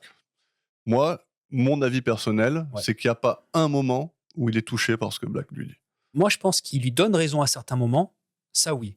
Mais c'est pas pour autant que ça va faire changer son opinion. Mais si ça lui fait pas changer son opinion, c'est qu'il lui donne pas raison. Et il peut lui dire, oui, effectivement, tu as raison sur ce point-là. Mais moi, ça change pas mon point de vue. Mon point de vue, c'est que c'est la merde. On peut évoluer, on peut faire ci, mais moi, pour reprendre un peu l'analogie du train, lui, il est arrivé au terminus. Le train, il repart pas de toute manière. Moi, je pense que tous les arguments que Black lui donne et où tu le vois qu'il cogite, Mhm. pour moi, à ce moment-là, il est en train de se dire ouais, bah, franchement, t'as une belle faculté à te raconter des belles histoires. Quoi. Ah, peut-être. Surtout si en plus tu fais le parallèle avec la fin. Quand à la fin, il commence à lui déballer tous ses arguments d'un seul coup. En plus, en termes d'image, il prend le dessus, il est littéralement sur lui. Ouais. Il y a Black qui a la tête dans ses mains, Il y a une est... certaine violence. Quoi. Ouais, il est recroquevillé lui sur la table et t'as l'autre, t'as l'impression qu'il va le taper. Mhm. Il le tape avec les mots. Il crie pas dessus, mais il est vraiment en position de force. Et tu vois que l'autre, il est démuni, il a plus d'arguments, il a plus rien. À ce moment-là, tu peux te dire, pendant 1 heure et demie, tu lui as parlé, et voilà ce qu'il est en train de te dire, c'est que tous tes arguments, il en a rien à foutre. Quoi. Bah oui, mais c'est pire que ça. C'est que, comme j'ai dit, il voit les gens comme des entités aléatoires. Mm. Tu peux dire ce que tu veux, n'importe qui peut lui dire tout ce qu'il veut, c'est fini. Il voit tout ça comme des entités qui sont totalement vides de sens et de substance. Mhm. Lui, il est juste dans l'attente, c'est de la patience, quoi. Ok, ouais, si tu veux, on parle, si tu veux, on partage un repas. C'est pour ça que j'aime beaucoup ce que tu as dit sur le repas, Mhm. parce que je pense que c'est les seules secondes où il est humain, où il oublie l'état du monde tel qu'il l'analyse. Il mange, et la première fois qu'il lui dit que c'est bon, c'est de la politesse. Oui. La deuxième fois, c'est de l'insistance, et la dernière, c'est de l'humanité, quoi. Il y a vraiment une parole de vérité qui De sort de lui à ce sincérité, moment-là. ouais. Carrément. Alors que toute la conversation, c'est comme un cadeau qu'il veut bien lui faire, parce que presque, il voit que la personne en face de lui, il en a plus besoin que lui-même.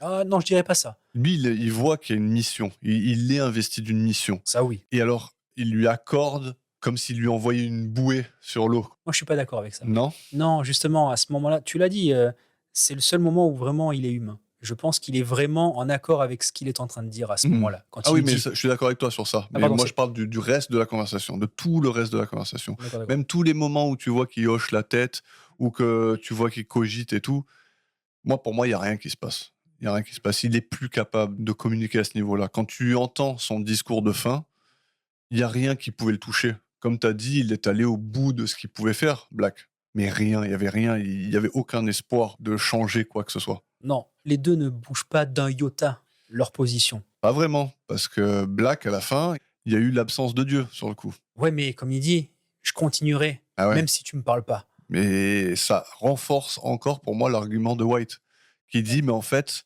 même quand il est pas là, tu dis qu'il est là, quoi. Oui.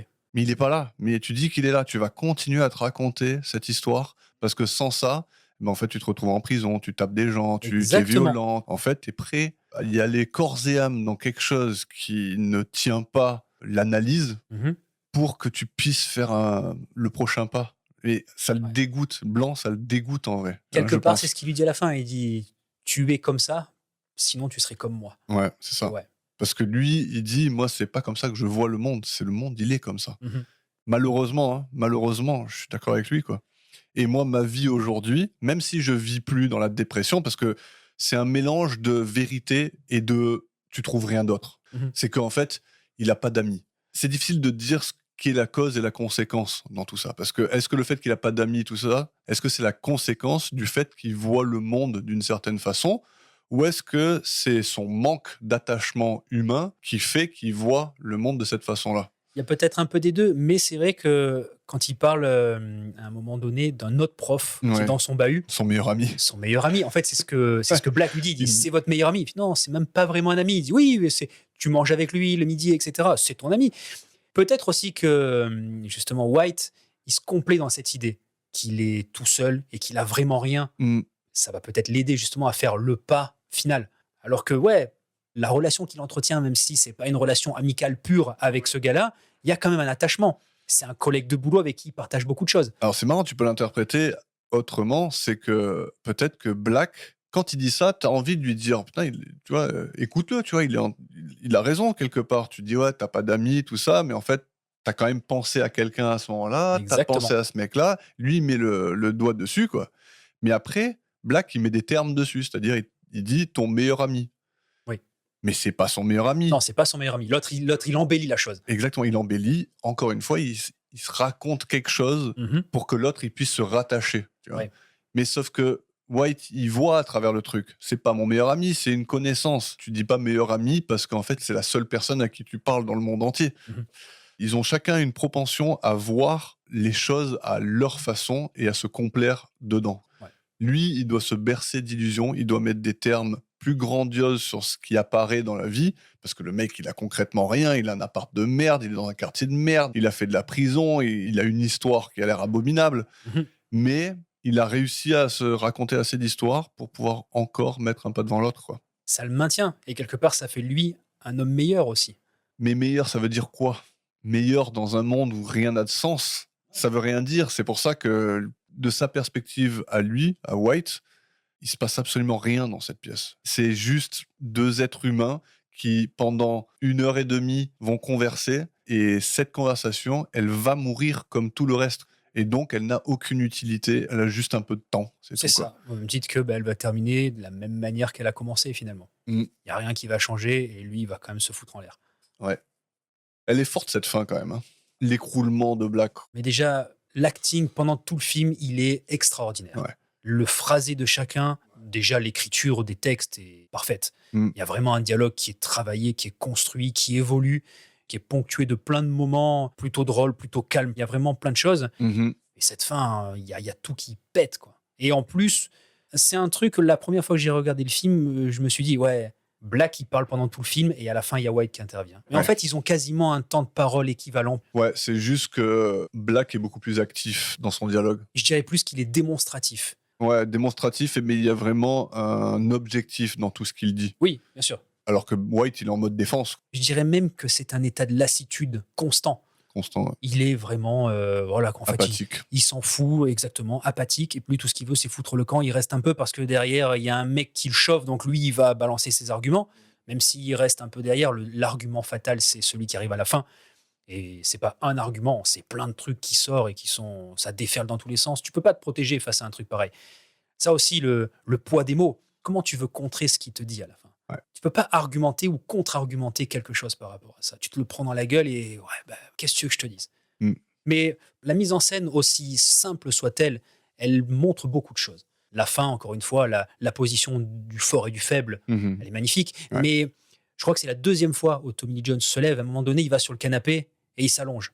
Et là, il y a Ah oui. Samuel qui vient, il se met sur le petit fauteuil qui est juste à côté. En mode thérapeute. Exactement. Il se regarde même pas, mais il parle et tu as l'impression que c'est effectivement un psy qui est en train de parler à un patient. Ouais. Même si c'est pas vraiment le cas. C'est aussi à ce moment-là que White, il commence un peu plus à s'ouvrir. Oui, il parle de ses parents. Il parle de pas mal de choses qui lui sont plus personnelles.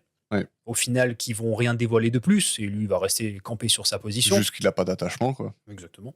Mais le truc, c'est que c'est une conversation trop difficile à avoir. C'est pour ça que quand tu m'as dit on va parler de Sunset Limited, je pense que c'est le film pour lequel j'aurais le plus de mal à parler. Mhm. Parce que, en fait, tu peux tourner le truc en rond 50 fois. Bah, la conclusion, malheureusement, c'est celle de White. Et il n'y a rien à y faire, quoi. Il n'y a rien à y faire. Alors, des fois, avec différentes personnes, tu peux avoir des conversations plus ou moins profondes sur certaines choses. Mhm. Tu peux philosopher tant que tu veux. Moi, philosopher, je l'ai fait en long, en large, en travers, sans dire que genre, Tu as un esprit hautement intelligent. Non, non, mais j'aime bien la discipline. Je l'aime de moins en moins parce qu'elle se conclut toujours de la même façon. Quoi qu'il arrive, n'importe quelle conversation, elle va mourir comme tout le reste. Tu vois, j'arrive pas à en parler parce que réfléchir philosophiquement, c'est comme une spirale où tu te retrouves toujours au même point où en fait, déjà réfléchir au truc, ça n'a pas forcément d'importance à la fin de la journée. Comme j'ai dit, quand tu as beaucoup de temps, c'est facile de philosopher, mais quand on n'a pas beaucoup, bah en fait, tu fais des choses concrètes. Mhm. Et en plus, je me retrouve toujours sur les mêmes conclusions. Qu'en fait, ça sert à rien d'en parler parce que tu peux voir tous les côtés d'une histoire. Tu peux voir le côté de Black, tu peux voir le côté de White. Et en fait, tout ça, c'est de la perspective. Ça dépend de d'où tu regardes le problème. Et donc, en fait, il n'y a pas de vérité. Et s'il n'y a pas de vérité, il n'y a pas de conclusion. Et s'il n'y a pas de conclusion, la question de base, qu'est-ce qu'elle vaut comme réflexion? À quoi ça sert? À quoi ça sert de réfléchir à quoi que ce soit, en vrai? C'est d'une tristesse et pourtant je continue tous les jours à réfléchir sur plein de trucs parce Bien sûr. que sinon je vis pas. Mhm. Mais la futilité du truc, quand le White te la donne là, avec le phrasé, c'est dur de relativiser, quoi, Ouais. malheureusement. Après, l'histoire, elle est aussi orientée dans ce sens-là.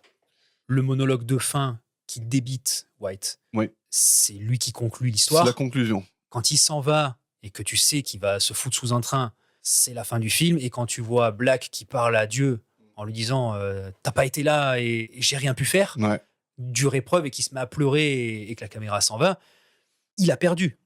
il a perdu. Ouais. Il a perdu. Ben oui, mais c'est parce que c'est pas un point de vue. Non, C'est la vérité sur le monde. peut-être, mais le film est orienté aussi dans ce sens-là. Si le film avait présenté l'histoire, je dis pas le propos, mais l'histoire de manière différente, Oui, genre le Black qui convainc exactement, White. par exemple, là tu peux peut-être dire le fait de, je vais pas dire se bercer d'illusions parce que je le vois pas comme ça, mais le fait peut-être de dire il faut passer outre et il faut apprécier les petites choses, c'est ce qui va nous permettre effectivement d'avancer. D'avance. Ouais, mais ça veut dire quoi avancer? Et juste à un moment donné de continuer à, encore une fois, tu vis, tout simplement, de vivre. Ouais, mais il s'en fout, tu vois, si tu sacralises pas forcément la vie en elle-même. Ah non, pourquoi? Tu peux te lever tous les jours et dire bah, aujourd'hui est une aventure différente, même si je fais pas grand chose d'extraordinaire, je vais rencontrer des gens, je vais faire une action qui va peut-être aider quelqu'un, qui va peut-être me donner simplement le sourire, tu vois, la banane de me dire bah, aujourd'hui j'étais meilleur qu'hier et demain j'espère faire encore mieux. Ouais. Juste ça, tu vois, sans parler de foi ou de quoi que ce soit, c'est juste un truc qui te permet d'avancer. Ouais, mais à un moment donné, il parle de bonheur, Ouais, justement. Et il dit exact. bonheur, comme ça. Pour lui, et sur ce point, je suis plutôt d'accord, Mhm. la souffrance, c'est la base de l'état humain, quoi. On ne peut y échapper. Et je pense même qu'elle a plus de valeur que le bonheur. Si on les met en opposition, comme ils le font dans le film, je pense que la souffrance a plus de valeur. Je dirais que je sacrifierais le bonheur pour arrêter la souffrance. Elles sont pas sur un pied d'égalité, je trouve.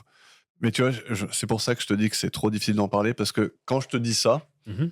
je m'entends dire ça, je comprends les causes qui me font dire ça, donc j'essaie d'analyser les causes et me dire est-ce que je suis en train de le dire parce que c'est moi, de mon point de vue, qui pense ça, ou est-ce que c'est une vérité? Mais je sais très bien qu'une vérité absolue n'existe pas, donc c'est forcément mon point de vue.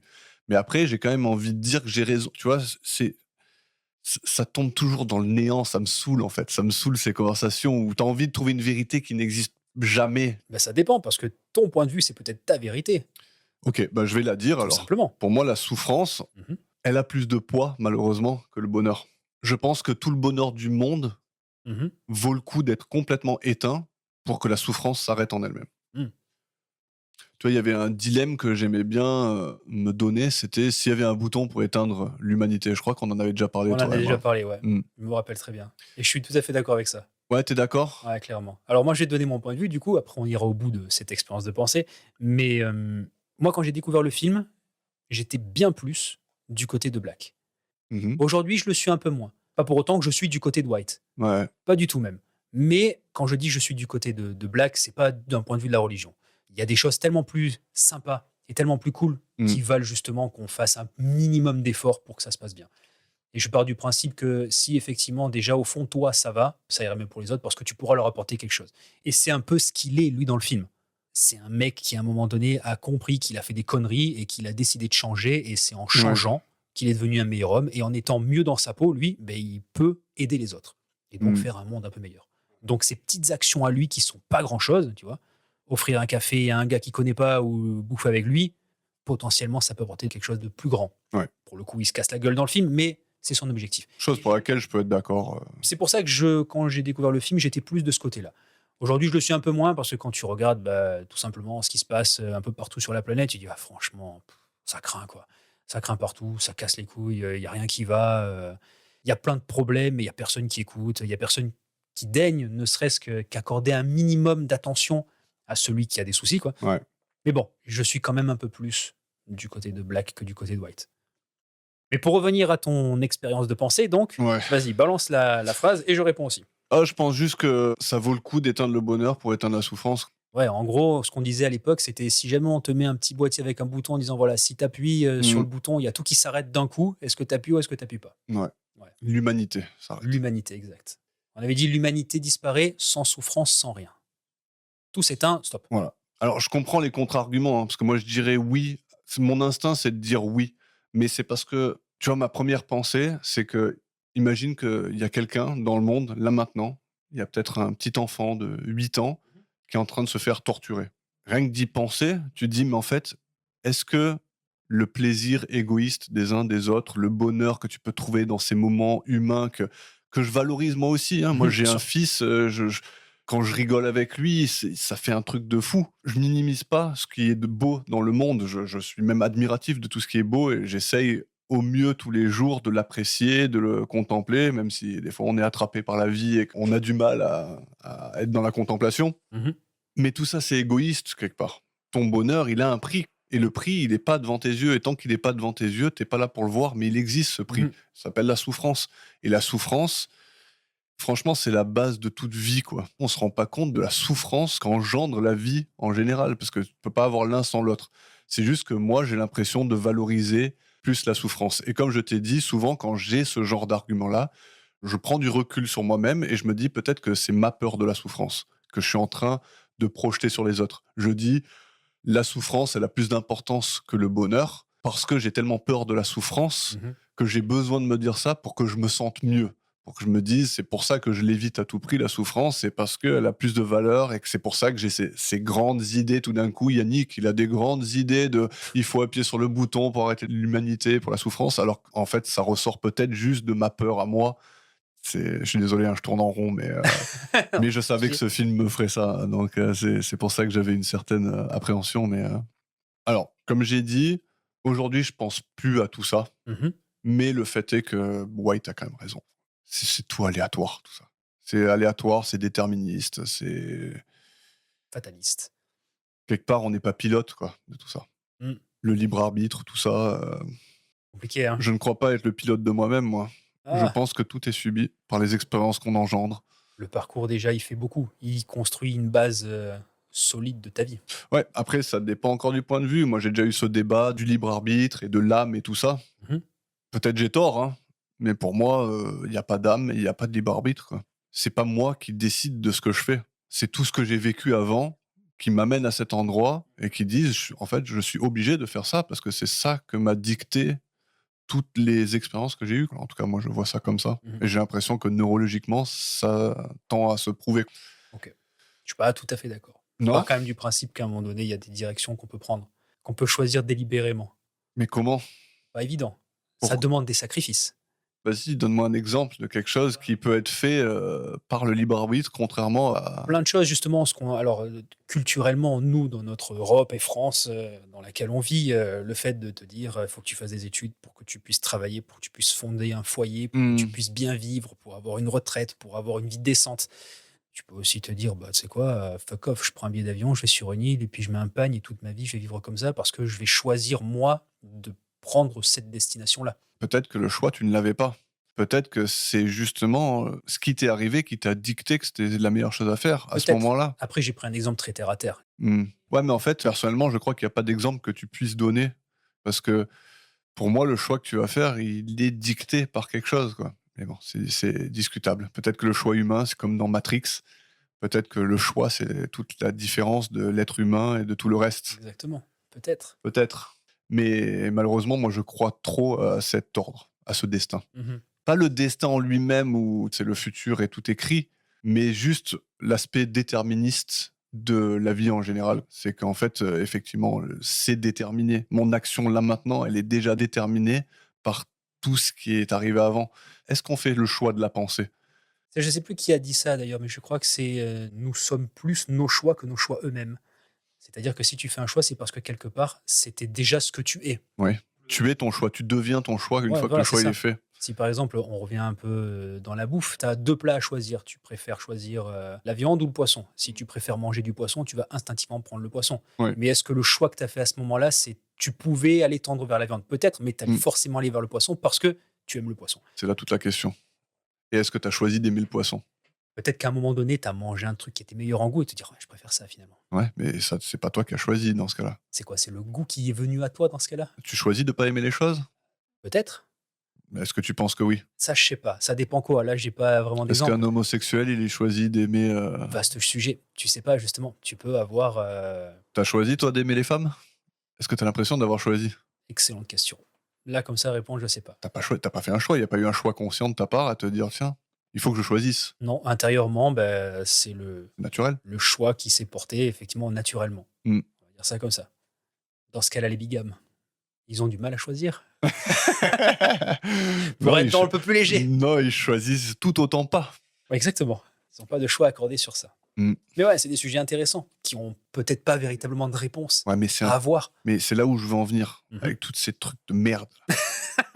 Tu dis c'est intéressant, Oui. mais non, c'est de la merde comme tout. Mais non, pourquoi? Parce que à chaque fois que moi, quand je parle de choses comme ça, un peu philosophiques, un peu existentielles, Mhm. j'en arrive toujours à la conclusion que je dis ah White il a raison et effectivement il n'y a pas de choix, il n'y a pas de libre arbitre et comme ça tu vois, et à la fin je m'arrête la conversation et je me dis s'il faut je viens de dire que de la merde, peut-être que j'ai complètement tort sur tout ce que je dis. Il n'y a pas de tort, il n'y a pas de raison, il y a juste des points de vue, et donc en fait en parler ça sert à que dalle, tu vois, c'est ça qui me casse les couilles, et il a raison White, ça sert à rien. Il n'a pas spécialement tort, mais Non mais ça m'énerve, moi un tout sujet de conversation, je peux le tourner 800 fois dans ma tête et je peux être l'avocat de mon propre diable. Tout le Ok. temps, tout le temps. Ça me casse les couilles. c'est ça qui est bien dans le film, c'est qu'il y a une petite porte qui s'appelle l'espoir. Ouais. Et c'est le truc que certains ouvrent et qui leur donne peut-être un accès à une meilleure vie. Et peut-être que lui, la porte espoir, il l'a pas ouverte parce que pour lui, il s'en fout de l'ouvrir. Parce que pour lui, elle n'a pas eu lieu d'être ouverte. Parce qu'on cherche souvent ce que c'est le but de la vie, et j'ai l'impression que tu es obligé de te le créer, le but de la vie. Il n'existe pas en tant que tel, dans l'absolu.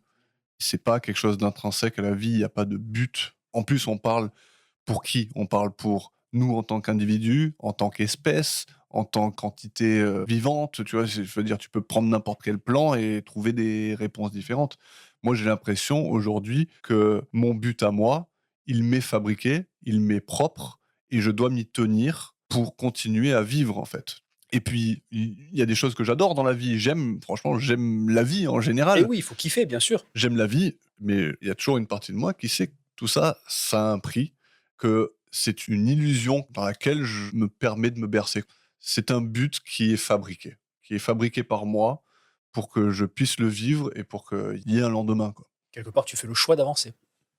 Mais est-ce que je fais le choix? Et oui, c'est le gros cercle vicieux du film. Ouais. Quelque part, tout est lié.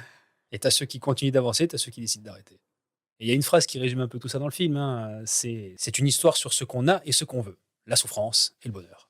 Ça, c'est ce qu'il dit justement quand il parle de ses anciens amis alcooliques. Tout à fait. Et qui est extrêmement juste. Et l'image, elle est tellement vraie. Ouais. Et la finalité de sa phrase, bah ouais, c'est exactement ça. Alors moi, il y a une phrase quand même que White il sort qui est fort balèze, quoi, Mhm. et qui résume tout. Il n'a même pas besoin d'aller jusqu'à sa conclusion finale.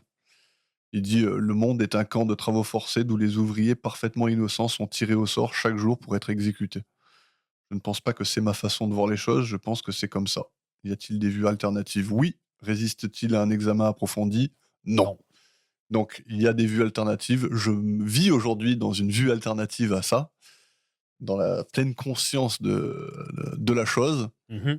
Mais effectivement, faut juste ne pas se permettre de faire l'examen, en fait. Parce que si tu fais l'examen, tu finis comme White. Et si tu continues l'examen, ben, tu te perds dedans, quoi. Ouais. La vie est un camp de travaux forcés, quoi. Ouais, je suis pas d'accord avec T'es ça. pas d'accord? Non, il y a des moments quand même qui sont sympas. Tu vois, là, je reviens de vacances il y a pas très longtemps. J'ai randonné énormément. Mmh. C'est con, hein, mais tu pars d'un point A vers un point B. Quand tu as 980 mètres de dénivelé, t'en chies. C'est dur, c'est douloureux. Tu arrives en haut, tu es épuisé. Puis au final, tu te dis, ouais, ben, je l'ai fait. Et c'est cool. Et tu prends la photo, tu restes un moment, tu kiffes. C'est pas mal. Mmh. Il n'y a pas plus d'objectif que ça, si ce n'est marcher. Ça te vide la tête, c'est sympa. Tu arrives en haut, tu apprécies le moment. Et quand tu redescends, tu te dis, bah ouais, ben, je l'ai quand même fait. Et rien que ça, bah, ça valait le coup de monter. J'ai rien trouvé là-haut, hein. Il y a absolument rien à trouver de toute manière. Je le savais déjà en partant. C'est complètement vain finalement comme chemin, c'est complètement débile même comme activité. Mais tu te sens bien à la fin, tu rentres chez toi, tu manges, tu te couches et puis le lendemain tu recommences et c'était bien. C'est ça la vie. Et c'est ça quelque part un peu la vie, c'est de profiter de l'instant présent et profiter des petites choses, de pas grand-chose, mais de te dire ouais, ça valait la peine de le faire. Ouais, mais t'es obligé de mettre des trucs de côté, quoi. Quoi donc? Le reste du monde, quoi. T'es obligé de le vivre complètement égoïstement. Et c'est pas une critique envers toi, hein, je dis Non, bien juste sûr, que bien c'est une sûr. critique envers moi, surtout. Non, mais C'est peut-être, qu'en fait, effectivement. moi, ma seule façon de vivre et de profiter de ces moments, c'est d'être complètement égoïste, quoi. Bah, quand j'étais tranquille sur ma montagne, je pensais absolument à rien d'autre que c'est cool, je l'ai fait. Ouais. Je pensais juste à moi, de me dire bah ouais, j'en ai un peu chié là, mais là, c'est sympa quoi. Mmh. Je suis en train de boire un coup, je suis à 1200 mètres, c'est sympa. Il fait méga froid, il fait pas très beau. Je pensais absolument pas à quoi que ce soit. Et ouais. Et quand je suis revenu bosser, justement, le premier jour de boulot, bah, t'écoutes les nouvelles des uns, des autres, tu regardes un peu l'actualité et tout, tu te dis putain, j'étais bien en vacances en fait. Pas parce que c'était les vacances, c'est juste parce qu'à un moment donné, j'ai débranché. Pendant 15 jours, en fait, j'ai fait abstraction de tout le reste. Mais je trouve que c'est vachement parlant les termes que tu utilises. Parce que tu dis, en fait, la seule façon de profiter de la vie, c'est de débrancher, quoi. Non, pas profiter de la vie pour débrancher. C'est à un moment donné, ne pas penser au reste. Mmh. C'est ce que tu dis. C'est qu'en fait, Pas tout à fait. la seule façon Il y a une nuance. de profiter, Ouais. c'est de pas penser au reste. Pas de profiter. Juste d'être dans l'instant présent. Et je profite de rien, en fait. Je suis juste à un moment et j'apprécie l'instant présent. Ouais. J'en profite pas. Mais tu peux changer les termes tant que tu veux. Moi, je te dis, la seule façon de pouvoir apprécier le monde tel qu'il est, c'est de faire abstraction d'une partie du monde. Parce que sinon, tu vis pas. Tu peux pas faire autrement. Si tu es tout le temps là en train de penser au petit garçon qui se fait torturer de l'autre côté du monde, Bien sûr. c'est fini déjà. Donc en fait, il faut ne pas y penser. Il faut faire abstraction de la souffrance pour pouvoir trouver un peu de bonheur qui nous est personnel et qui est égoïste. Mais c'est comme ça. C'est irrésolvable comme truc. Peut-être, mais si justement, c'est pas que je suis en train de proposer quelque chose. Hein. Je suis pas black. Hein. Tu veux que je me mette sur le canapé? Dans notre conversation, je suis pas black. Je me Non, mets en sur le plus, canapé, si il tu est veux. trop petit en plus ce canapé pour que tu t'allonges dedans, mec. Puis il est pas très confortable. Quoi qu'il en soit, si on mettait un peu de côté certaines choses, je dis pas de faire abstraction des autres, mais juste on met de côté 2 3 trucs pour se recentrer sur nous-mêmes et sur des choses qui sont juste basiques. Juste être là à te dire, à ce moment précis, je suis vraiment dans le moment présent. Mmh. Je suis en train d'apprécier un instant. Juste moi, perso, tout seul, avec rien autour de moi. Si on était à un moment donné plus nombreux à être dans cet état d'esprit, c'est-à-dire sans vouloir écraser l'autre ou profiter de l'autre, le simple fait de profiter à un moment donné, tu sais que c'est toujours une balance, quelque part, la vie. C'est un équilibre qui est extrêmement fragile. Dès qu'il y en a un qui kiffe, tu sais qu'il y en a un qui va pas être bien. Parce que quelque Il y a un part, tu vas prix. prendre un truc. Ouais, exactement. Il y a quelque chose. Et que tu peux raccrocher finalement. C'est pas direct, Non. mais il y a une sorte d'équilibre qui. Il y a un équilibre quelque part. Mais Ouais. si justement tu es dans l'instant présent, tu te recentres sur toi et te dire voilà, ici, c'est bien. La Je suis au contemplation. calme, je suis cool. De la contemplation, exactement. Peut-être que s'il y avait plus de contemplation, d'apprécier l'instant présent tel qu'il est, tel qu'il nous est proposé, peut-être que ça jouerait sur. Je sais pas en fait. Je pense aussi qu'il y a beaucoup de souffrance qui naît dans le monde de par justement l'avidité de beaucoup de personnes. Et même inconsciente. C'est très con, mais regarde par exemple l'environnement, le climat. C'est parce qu'on est trop nombreux sur cette planète et qu'à un moment donné, on pense tous à nous-mêmes. Forcément, il faut qu'il y ait un équilibre. On est 8 milliards sur la planète. Quand tu vois qu'en France, on est 72 millions, quand il fait méga chaud, ceux qui ont la possibilité d'allumer la clim le font. Et en général, quand tu le fais, tu vas vraiment franco parce que tu as vraiment très chaud, quoi. Forcément, tu sais qu'il va y avoir un impact quelque part. Mmh. Donc, si à un moment donné, je vais pas dire au lieu d'être égoïste, mais juste se recentrer sur des choses simples et être conscient justement de cette simplicité. Ouais, mais sauf que ce discours-là, je peux rebondir sur tout, mais je pourrais te dire que c'est un discours de bourgeois, quoi. Ouais, effectivement, Sans te peut-être. traiter toi de bourgeois, mais tu vois ce que je veux dire. Exactement, je C'est vois ce en que tu veux fait, tu as dire. le luxe de pouvoir te De dire pouvoir ça. te le permettre, Voilà. effectivement, parce qu'en général, quand tu as les 2 pieds dans la merde, tu penses pas à tous ces trucs-là. Exactement. Et Tu on vas est pas tout te à fait dire: «Oui, d'accord. non, mais contemple ta vie et On est tout à fait d'accord. apprécie», tu vois? Mais bien sûr, il y a des Tu vois? gens qui peuvent pas le faire parce qu'ils ont pas le choix. Voilà. Donc en fait, c'est l'histoire qu'on a besoin de se raconter, quoi. Peut-être, peut-être. Ouais, mais c'est vrai, je suis d'accord. Mais Je ouais. suis d'accord avec ça. Mais bon, on va continuer demain à vivre et à hein? Il faut apprécier le minimum qu'on puisse avoir, même si on n'a pas grand-chose de temps en temps, ça permet de relativiser. Au moins les connexions humaines. Exactement. C'est peut-être même le plus important. Mais tu vois, on parle de philosophie et je parle de cette spirale dans laquelle je peux tomber et en fait, à la fin, me raccrocher à rien. Me dire, «J'ai passé du temps à réfléchir» et tu arrives au même genre de conclusion qu'on vient d'avoir. C'est-à-dire que tu es là en train de dire: «Oui, peut-être qu'un peu plus de contemplation» et puis tu as le contre-argument et puis tu as le contre-argument et tu peux voir ça de toutes les facettes que tu veux et à la fin, ben, ça tombe dans le marasme. Mmh. C'est pour ça que j'aimerais citer un de mes philosophes préférés qui est un de mes grands amis qui s'appelle, Mathieu. Mathieu, si tu entends, je vais te citer parce que c'est un ancien rappeur comme moi D'accord. et il conclut une de ses chansons en disant: «Va aider les autres, au lieu de croire qu'en réfléchissant comme un grand, tu seras soulagé de tes fautes». Et je trouve cette citation tellement vraie quand tu es là en train de philosopher, en train de réfléchir, en train de te dire: «La souffrance, c'est pire que le bonheur et gna gna gna». C'est du bullshit, c'est du bullshit. Quand je parle de cet enfant de 8 ans qui se fait torturer, mais qu'est-ce que je suis hypocrite quand je dis ça, mais je suis d'une hypocrisie, mais comme si j'étais empathique envers cette personne tous les jours de ma vie. Non, je le suis pas. La réalité, c'est que je vis ma vie comme si ces gens-là, ils existaient pas parce que c'est que comme ça que je peux opérer. Mais en fait, si on peut arrêter de philosopher, arrêter de penser à comment mieux faire dans le monde et croire qu'on est empathique vers tout, tu vois? Tout ce truc-là, tu l'effaces et tu vas aider ton prochain. Mmh.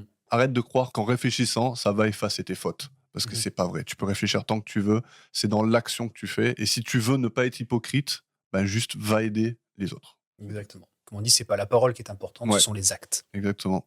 Et d'ailleurs, en parlant de lui, donc son nom d'artiste c'est DUB et son album il s'appelle Place à l'abduction. C'est disponible sur YouTube. Je lui fais un peu de pub hein, vu que c'est mon pote et que c'est un album que je trouve exceptionnel pour de vrai. Pas juste parce que c'est mon pote, mais il est vraiment très bon. Mais regarde, si ça peut aider, on est là pour ça. Voilà, L'entraide, c'est important. voilà mon ami. Très bien. Tu veux que je parle encore de chansons ou pas? Tu en as d'autres? J'en ai 2 autres. Ah, vas-y.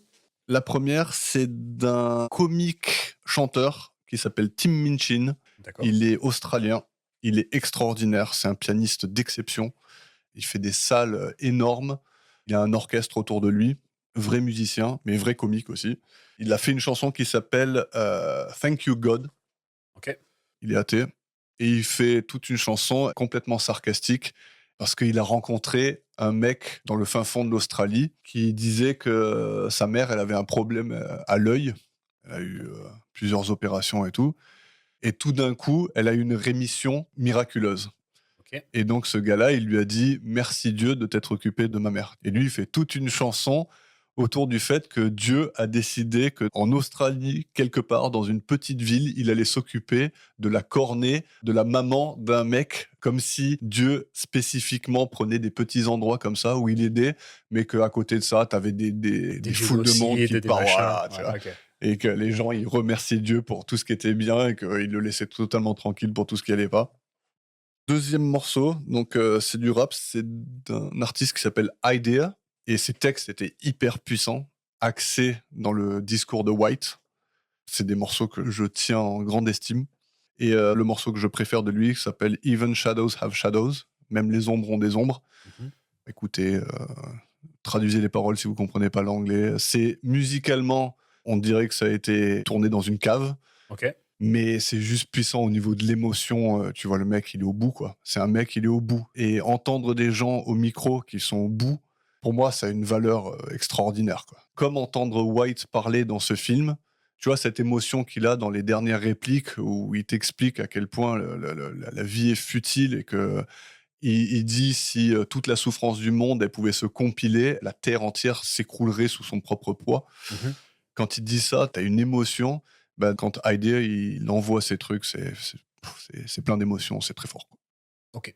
Voilà Il est vachement gay cet épisode. Ouais.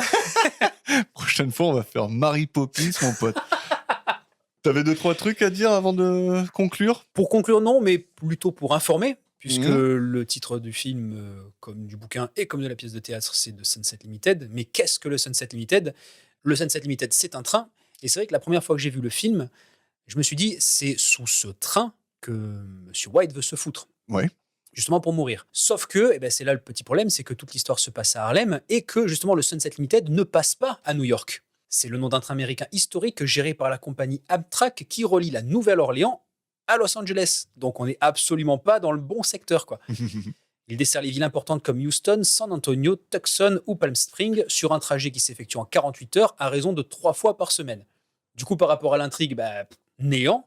La seule image que l'on peut utiliser de ce Sunset Limited, c'est justement ce qu'il symbolise, c'est-à-dire la destination finale d'un voyage, et traduit mot pour mot, la limite du couchant. Ah, c'est pour ça ce choix-là? Je pense, Ouais. c'est la fin du voyage.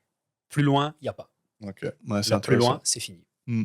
C'est comme ça que j'entrevois le film au final. Ouais, c'est intéressant parce que justement, le fait que ce train-là ne passe pas à New York, ça veut dire qu'il y a une raison très spécifique pour laquelle ce train a été choisi alors. Exactement. Parce que sinon, tu pourrais toujours dire, c'est un train comme un autre qui passe à New York. Après, est-ce que par rapport à la fiction du film, parce qu'à plusieurs moments, il parle du Sunset Limited. Ouais. Et justement, quand il y a White qui dit il faut absolument que je m'en aille, je vais m'en aller, Black il lui dit je sais où vous voulez aller. Où ça? To the Sunset Limited. Je crois que c'est de cette manière qu'il la tourne. Et effectivement, peut-être que dans cette fiction, le Sunset Limited, c'est vraiment le train sous lequel il veut se foutre. Ouais. Que peut-être le public ne le sait pas, j'en sais trop rien. Mais ouais, moi je pense que tout ça, c'est juste une symbolique. C'est juste une image et que même eux utilisent. Tu vois, c'est le fameux train qui a une fin, point barre. Ouais. D'ailleurs, j'aime beaucoup dans le film comme à un moment donné, il remplace le mot suicide par le Sunset. Le Sunset, ouais. Et même à la fin de la phrase que j'ai citée tout à l'heure, y a-t-il des vues alternatives? Oui. Résiste-t-il à un examen approfondi? Non. Après, il dit alors, vous voulez qu'on regarde un peu les horaires de train? Ouais, exact. Exact. Ok, merci pour ce voyage ferroviaire. Tout à fait. Se voyager dans les profondeurs de nos réflexions qui sont peut-être complètement fucked up, mais bon. Non, mais c'est cool parce que je te dis, ce film, quand je l'ai vu la première fois, il m'a foutu une bastos, quoi. Ça m'a vraiment percuté parce que j'entendais White et je m'entendais moi. Je parle souvent de cette période, alors pas forcément au micro, mais je t'en parle à toi. Mais moi, il y a cette époque-là, il y avait des moments où je me tapais la tête littéralement contre les murs parce que je voulais sortir de mon... je voulais que ça s'arrête, quoi, tu vois. Putain, pourquoi t'en as jamais parlé, mec? Parce que quand t'es là-dedans, tu en parles pas forcément. Et puis j'étais loin, tu vois, j'étais à quelques centaines de bornes d'ici. Et j'avais l'impression que je pouvais rien y faire. C'était intrusif, j'avais envie que ça s'arrête. Moi, c'est pareil. Quand j'ai vu ce film pour la première fois, c'est un film qui m'a tapé fort, tu vois, dans la tête. Et sans prise de position, en fait, de l'un ou de l'autre, même si, comme je t'ai dit, il y a un certain temps, quand j'ai découvert le film, j'étais plus du côté de Black. Mais quand tu m'as montré le film, d'ailleurs, je pense que tu vas te rappeler ce que je vais dire un peu plus loin, quand tu m'as montré le film et que tu faisais du pochoir et tout à l'époque, j'avais fait printer les 2 portraits en grand. Et dans mon ancien studio où j'ai habité pendant des années, j'avais la porte de ma salle de bain qui était collée à la porte du toilette qui était chez moi, dans le couloir à l'entrée en plus. Et je voulais peindre les visages sur chaque porte, l'un en noir, l'un en blanc. Bon, en y réfléchissant, j'ai bien fait de pas le faire parce que ma proprio aurait pété un câble quand j'ai rendu les clés. Moi, ce qui m'a marqué, et c'est la raison pour laquelle je voulais vraiment les poser à l'entrée de mon appart, c'est pas tant pour dire il y a une partie de la population qui est positive et une partie de la population qui est négative. Pour moi, c'est un tout. C'est les 2 faces d'une même pièce. C'est ce que nous sommes au fond de nous. On a une part de positif et une part de négatif et c'est en confrontation permanente. Ouais, c'est un genre de balancier. C'est ça. Il y a des moments, t'es bien, il y a des moments, tu l'es pas, pour X raisons que ce soit, mais tu es un peu du Monsieur White et tu es un peu du Monsieur Black. Mais comme dirait Rust Cole dans True Detective, c'est la bataille qui existe depuis la nuit des temps, celle entre le clair et l'obscur, quoi. Le bien et le mal. Tout simplement. Il faut faire son choix.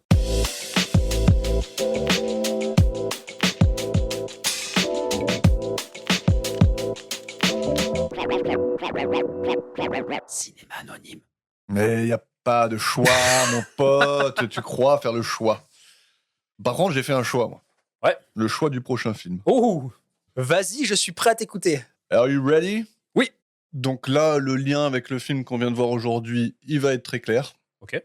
C'est encore un huis clos. D'accord. Avec 2 personnes seulement, autour d'une table de resto. Ça s'appelle My Dinner with Andre, un film de 1981. Le réalisateur, c'est Louis Malle. C'est avec André Grégory et Wallace Shawn qui, comme dans le projet Blair Witch dont on a parlé il n'y a pas longtemps, utilisent leur vrai nom dans le film. D'accord, je connais pas du tout. Ça te va ? Ça me va. Voilà qui conclut cet épisode. Merci infiniment pour votre écoute. Vos avis et commentaires nous sont très précieux, donc retrouvez-nous sur Facebook, Instagram ou envoyez-nous un petit mot à podcast@cinemanonyme.com. Et pour une interaction plus dynamique, on vous attend aussi sur Discord. Le lien est dans la description. Au prochain épisode, Seb nous dira ce qu'il a pensé de My Dinner with Andre et m'en proposera un autre à son tour. D'ici là, portez-vous bien et à la semaine prochaine. Is that okay?